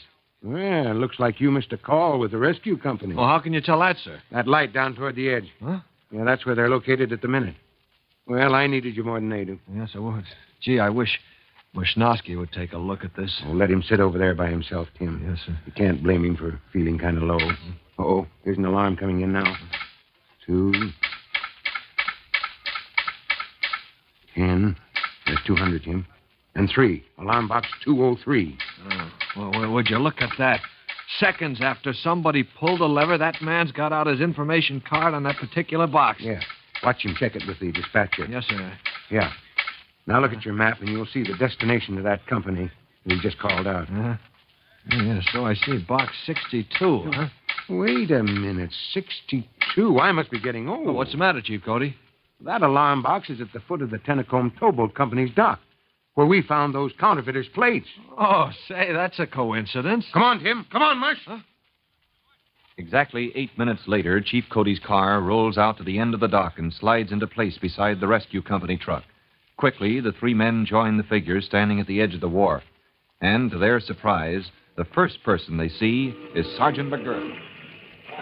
Well, the place is getting crowded with smoke eaters. Hiya, Chief Cody. Hiya, Collins. Hello, Sergeant. What's going on here? Hello, Sergeant. Nothing the police can't take care of, Chief. You can send your outfit back to their checker games. Let's be serious a minute, McGurk. Has somebody been drowned? Looks that way. You see that police launch coming toward the dock? Yeah? They just fished a guy out of the water a few yards from here. I see. How long had he been in? Got any idea? Too long. If your alarm came in the same time as mine. Say, that other guy with you, who's... You guessed it. Private Mushnowski. Mushnowski. Why didn't you tell me before? We've been moving heaven and earth to find you, young fella. Yeah, so I hear. You're in a spot now with plenty of explaining to do. Oh, look, Sergeant, if Mush had known those plates were in the water, if he'd been mixed up in that racket, do you think he'd have been with us when we found him? Take it easy, Tim. That's okay, Chief. They're friends. They were working together as a team in the red diver's suit and the pump when you dragged that evidence out. Forget it, Sergeant. Huh? Tim isn't mixed up in this in any way at all, and you know it. Yeah, and how about you, Mushnowski? I'm not either. Sure, I know you've been on to my cousin for a long time. I know you think I was mixed up with Can you prove you weren't? it. No. Not unless I find Stanislaus. That chance of that, he's taking it on the land. McGurk, they don't come any fairer and squarer than you. I want you to hear Mushnowski's whole story. Well, I want to, Cody. As soon as we find out what happened here. And I'm sorry he's one of your men, because it looks bad. Right now, we'll lend you a hand getting that fellow off the police launch. The deck is level with the dock here, Tim. Yeah, all right, Chief. I'll hop aboard, lift him off to you. All right. It's too dark to see what we're doing. Hey, turn that searchlight on so we can see what we're doing. That's better, Sergeant. Here, let me give you a hand lifting him off, Tim. All right. Poor fellow. He sure looks a goner. Careful now. All right. I'll lay him down in the light. That's it. Now let's... Well, how do you like that? Take a look, Mushnowski. I am. What's the matter, Mush? You look like you'd seen a ghost. He has, in a way. He's recognized his cousin Stanislaus. And for that matter, so have I. Any heartbeats? Is he breathing? No, Chief, he isn't. If your man, Private Mushnowski, had an idea his cousin would clear him of suspicion, he can forget it right now. The one person in the world who can prove beyond a shadow of a doubt that Tim Collins' friend has no connection with the counterfeit gang dead? That's what the burly detective had just said. But before he has time to wonder aloud how Private Mushnowski's cousin got into the water, he looks at the fireman in startled surprise. At a glance from Chief Cody, Tim Collins races toward the rescue company truck while his buddy drops on his knees to start immediate artificial respiration on his cousin. To find out if they can bring a so-called dead man back to life, listen to our next exciting episode of The Firefighters. In just a moment, Chief Bob Cody will tell you, boys and girls, how you can help the firefighters in your own town. And now, Chief Bob Cody with a special notice for the Firefighters Brigade. Chief Cody. Hello, boys and girls. This is Chief Cody again with an assignment for you to remember next time you help your father rake those dead leaves in the yard. Naturally, dry leaves have to be cleaned up, and most of you probably get a lot of fun out of burning them. Make sure those leaves are burned in a wire basket or a metal container. You don't want them scattering fire. And be on the alert every minute till the job is done. That is all. So long for now. Fire Chief Cody and the young rookie fireman Tim Collins will be back on the same station the next time you hear... That's it. Let's go!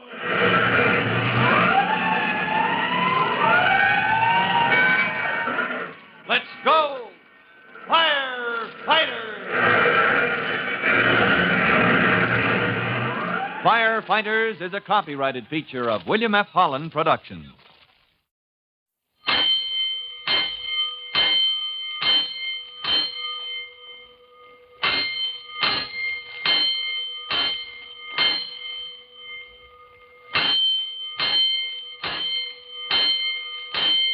5 bells. Stand by all stations. Attention, all districts. A 5-alarm fire. 5 bells. Move in immediately. That's it. Let's roll! Let's go! Firefighters!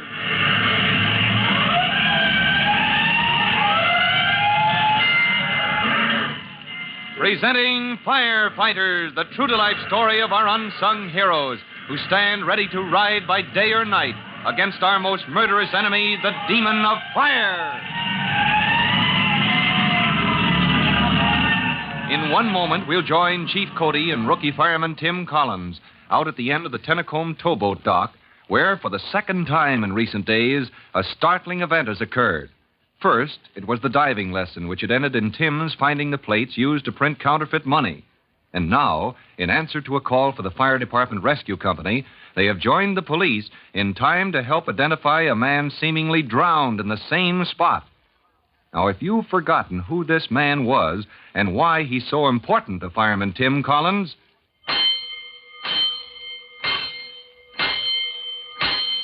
let's go, firefighters. Let's go to the scene of action just before the big surprise occurred, and right after Chief Cody and Tim Collins had found Private Mushnosky of the Fire Department Rescue Company, the man they believe wrongly suspected of having a connection with a counterfeit gang. But that Detective Sergeant McGurk believes no such thing is evident when he says angrily, So you've shown up at last, Mushnosky. I don't mind telling you you're in a bad spot. Have it your way, Sergeant. I wouldn't be here now if it wasn't for the chief and for Tim. Mush had nothing to do with those counterfeiters, Sergeant. Look, Collins, the police had a tail on his cousin Stanislaus the night he started out to deliver those plates to the plant where they're printing that phony money. But what's that got to do with Private Mushnosky, McGurk? Just this, Chief Cody. We never found the plant because this smoke eater's cousin gave us the slip. And we know he threw the plates into the water next to the dock. Where Tim and I found them. Does that automatically make me connected with this? It might. You might have been going to return those plates to your cousin.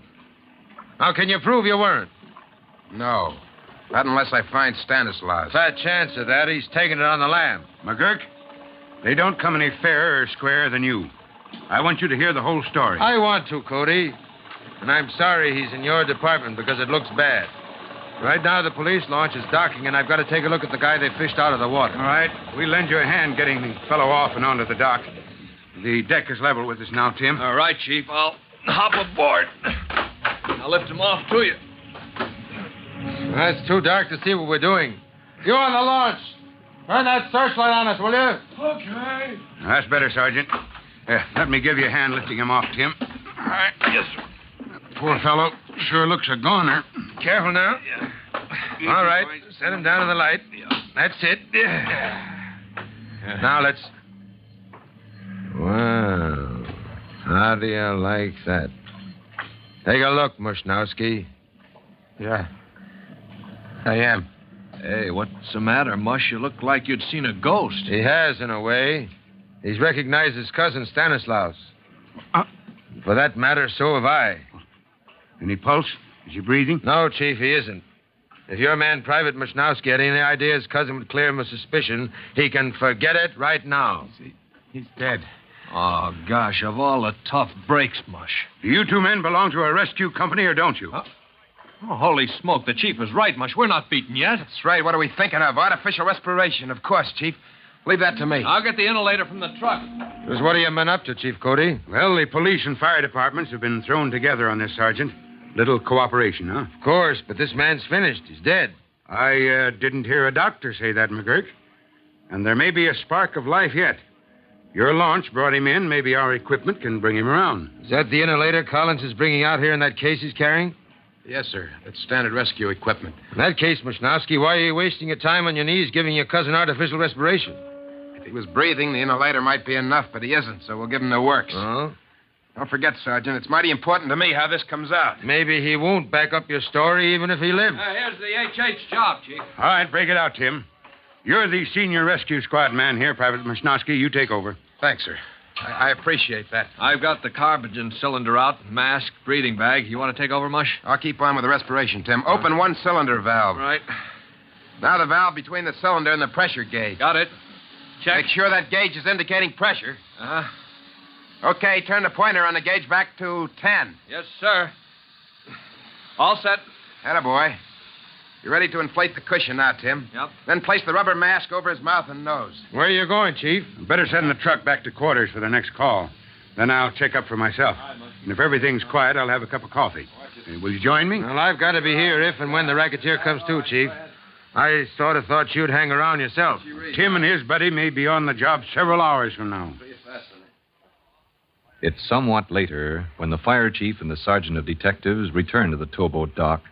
As they walk out, McGurk says, Those boys of yours from the rescue squad are still working over that mug. You can see them in the glare of the searchlight. I told you they would be.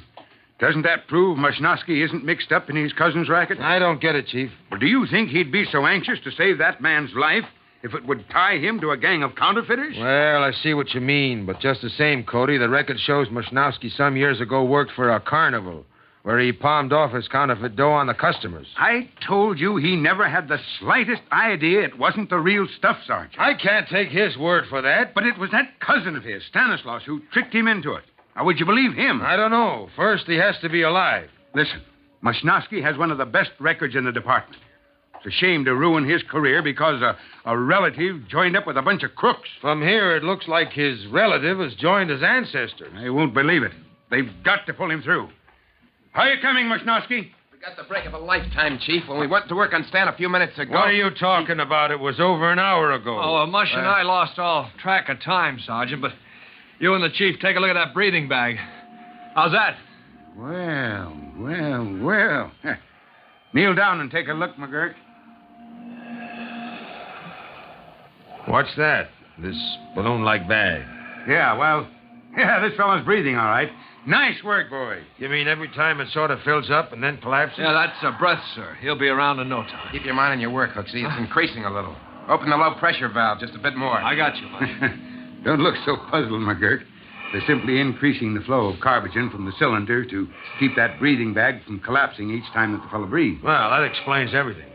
I didn't know you had to be a scientist to join the fire department. Well, it helps, especially in rescue. Watch it, Tim. I think this is it. Huh?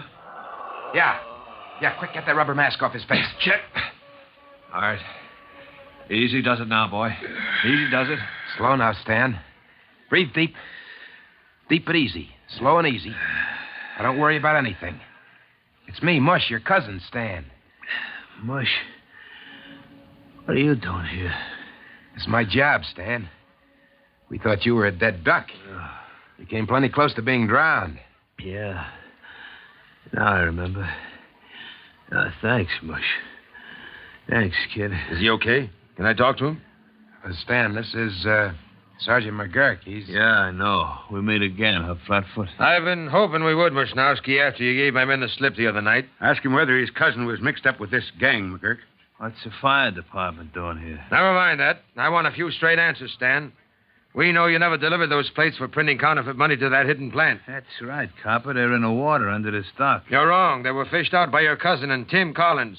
They're locked up at headquarters this minute. That right, Mush? That's right, Stan. Tim was making his first underwater dive. The chief was experimenting with a new magnet, and we picked up the plates that you threw in there. Good for you, kid. I'm glad you did. You're glad? What kind of talk is that from you? Listen, McGurk, you know me. Strictly small time. I never was mixed up in nothing big, no killings. That's right, Stan. You weren't. And I ain't gonna be now. Especially my own. You mean that gang tried to kill you? Yeah, Mush, they didn't believe I ditched the plates. They said I double-crossed them. Was going to bump me off. But you did come back here to recover them. Sure, I brought a grappling hook. I was going to turn them into you, copper, in return for police protection. But the dude followed me here, slugged me and threw me to the fish. Dude Martin. Is he the big shot behind the counterfeiters? Nah, but he's the only one who knows who is. I don't like to interrupt police business, Sergeant, but I'm still waiting to hear Private Mushnosky was not mixed up in... Is this guy crazy?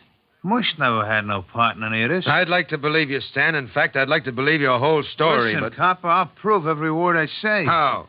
I'll tell you what a plant is where they print that phony dough. You make a raid, talk with the dude. It certainly would go a lot easier with you, Stan, if you'd talk, and then I'd know I could believe what you say about Mush here. Only, well, you know what they say about the dude. Oh, yeah. I forgot. Dead men don't talk. Well, that sounds kind of ridiculous to me, Sergeant. This gangster's obviously alive. You know how to conduct a raid. You can capture him, see that he talks. We'll make the raid, Chief, because we have to, but it's bound to fail. For me, because I won't learn who the big shot is. For you, because we still won't know if Stan is telling the truth about his cousin, Private Mushnowski. Oh, but, Sergeant, that just doesn't make sense. Yes, it does, Tim. You see, this dude Martin is one man who can't be taken alive. The three men from the fire department look at each other in bewilderment. What is the mystery behind the detective's words? If you want to find out the answer with Chief Cody, Rookie Fireman Tim Collins, and Private Mushnowski, listen to our next true-to-life episode of The Firefighters. Now, in just a minute, Chief Bob Cody will be back to give you boys and girls your special assignment. And now, Chief Bob Cody with a special notice for the Firefighters Brigade. Chief Cody. Hello, boys and girls. This is Chief Cody with what you might call a special Saturday night assignment. Of course, I'm only joking, but I put it that way because it has to do with taking a bath. If you want to avoid danger of shock, never touch a metal, electric switch, outlet, or appliance while you're in that bath water. That's a warning that may save the rescue company a trip to your house. So don't forget. Well, that's all for now. Until next time, so long. Fire Chief Cody and the young rookie fireman Tim Collins will be back on the same station the next time you hear... That's it. Let's go!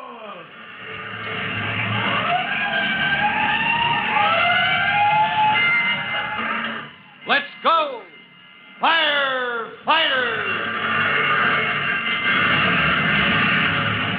Firefighters is a copyrighted feature of William F. Holland Production.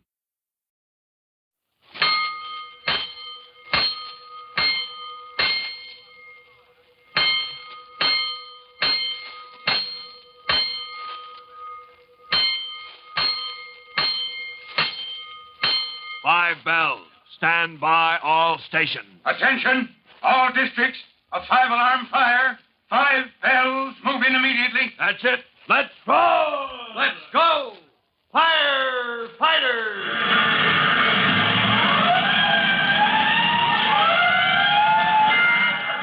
Presenting Firefighters, the true-to-life story of our unsung heroes who stand ready to ride by day or night against our most murderous enemy, the demon of fire.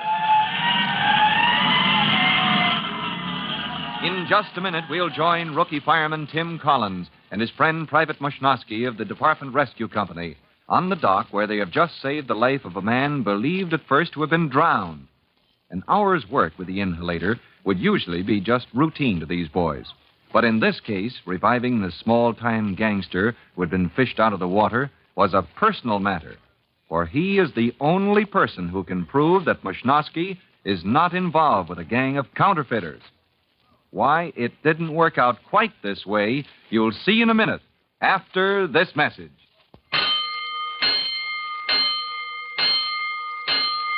Let's go, firefighters.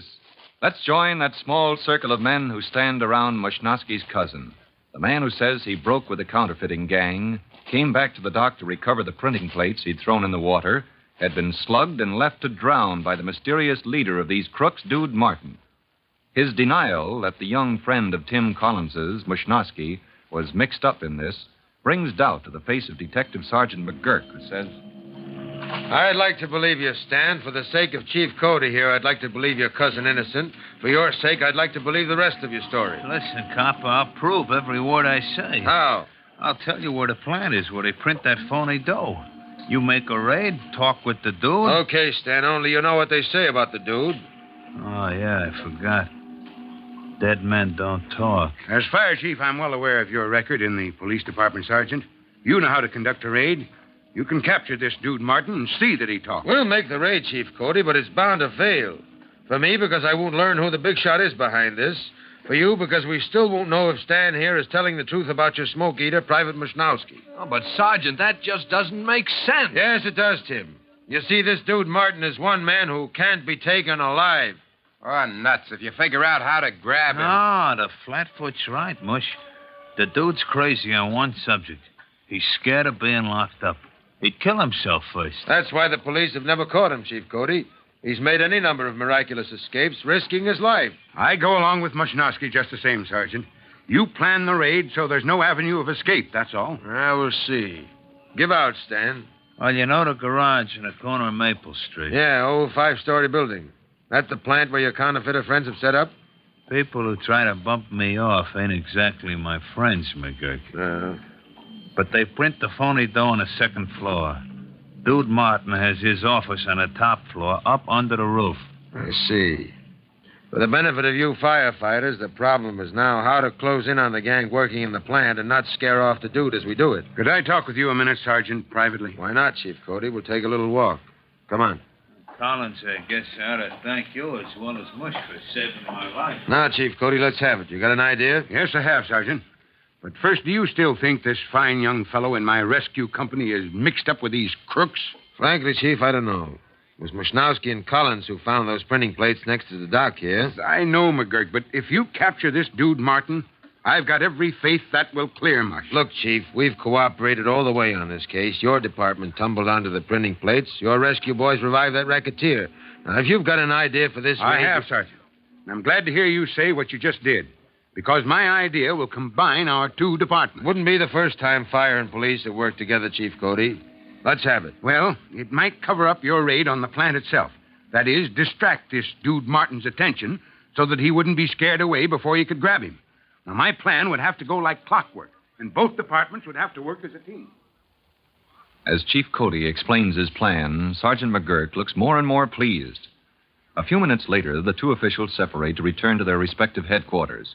But exactly 1 hour later, Chief Cody and rookie fireman Tim Collins have parked the chief's car a block away and are moving up on the garage where the counterfeiting plant is hidden, always staying in the shadow of protecting walls. Chief Cody, the street's deserted. I don't see a soul. Well, that's the way we want it, Tim. But don't worry. Sergeant McGurk's men are planted all around this building by now. Well, they sure work quietly. You know, Chief, I didn't see any lights on the second floor when we parked the car. Well, of course not, son. It's blacked out. Those counterfeiters wouldn't want any signs of activity. We're sure they're there. If Mush's cousin told the police the truth, Tim, that gang is working in there this minute. But you did notice that light from the window on the top floor, didn't you? Oh, yes, sir. That's Dude Martin's office, huh? Right. Now, the trick is to burst in on the second floor without scaring their leader off. Well, let's hope your plan works, Chief. That dude must be a weird character, if you ask me. I've got an idea we're going to meet him pretty soon, Tim. That is, if nothing goes wrong. Oh, it won't. Listen to that. Yeah. Well, look, there's the engine company right on the button. Yeah. Sure sounds like the real thing. Makes me want to join them. Look at them get those lines out. Yes, That's sir. speed, son. When they get that pumper going full blast and the ladders start going up, there'll be racket enough for us to move in. Oh, hold it, Chief. Hold it. Someone's coming. Who's there? It's me, Chief Cody. Private Mushnowski reporting. I thought you were with Sergeant McGurk, Mush. Yeah, the way he's keeping an eye on me. I'm not out from under suspicion yet. But we're ready to roll now, Chief.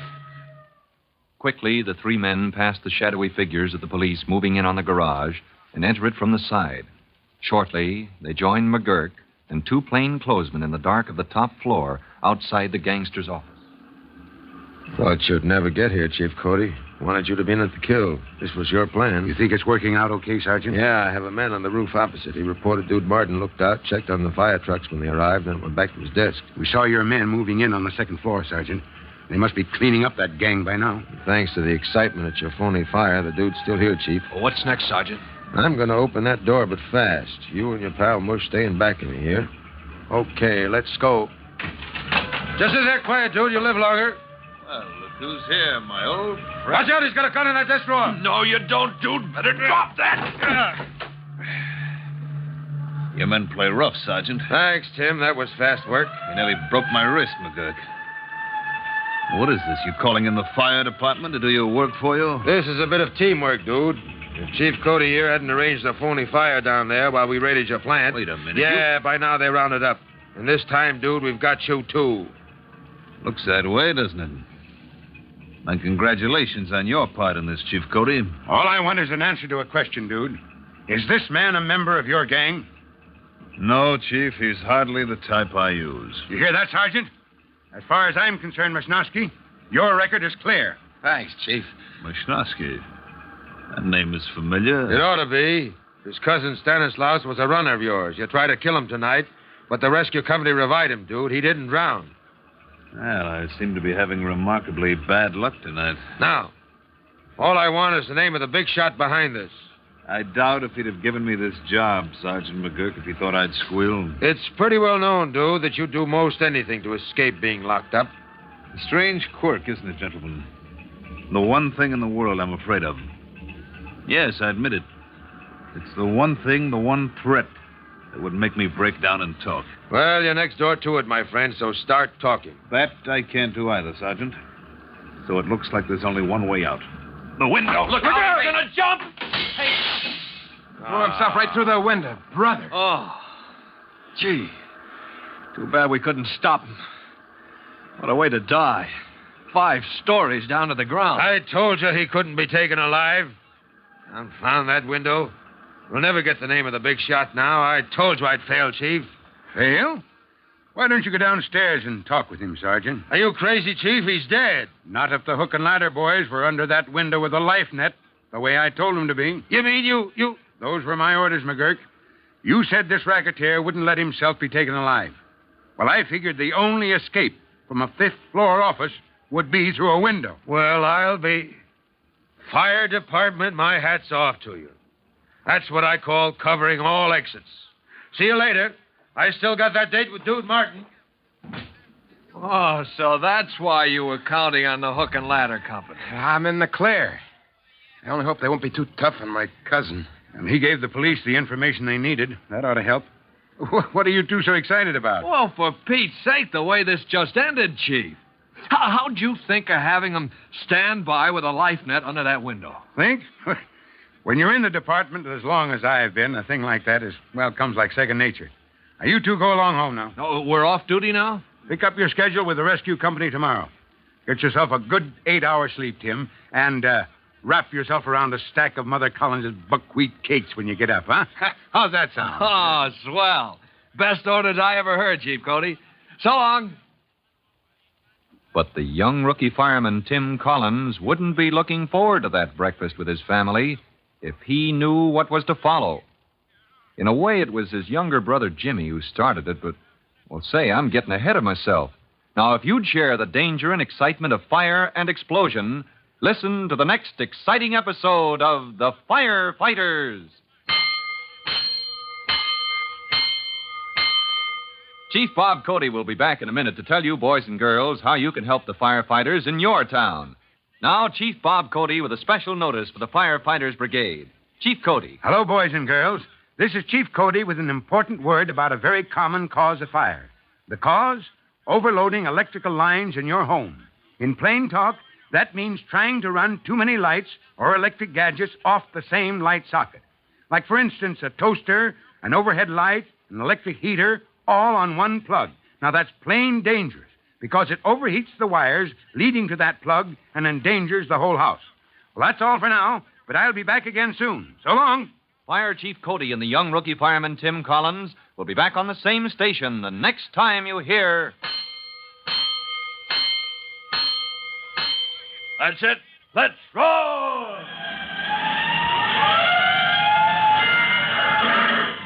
Let's go! Firefighters! Firefighters is a copyrighted feature of William F. Holland Productions.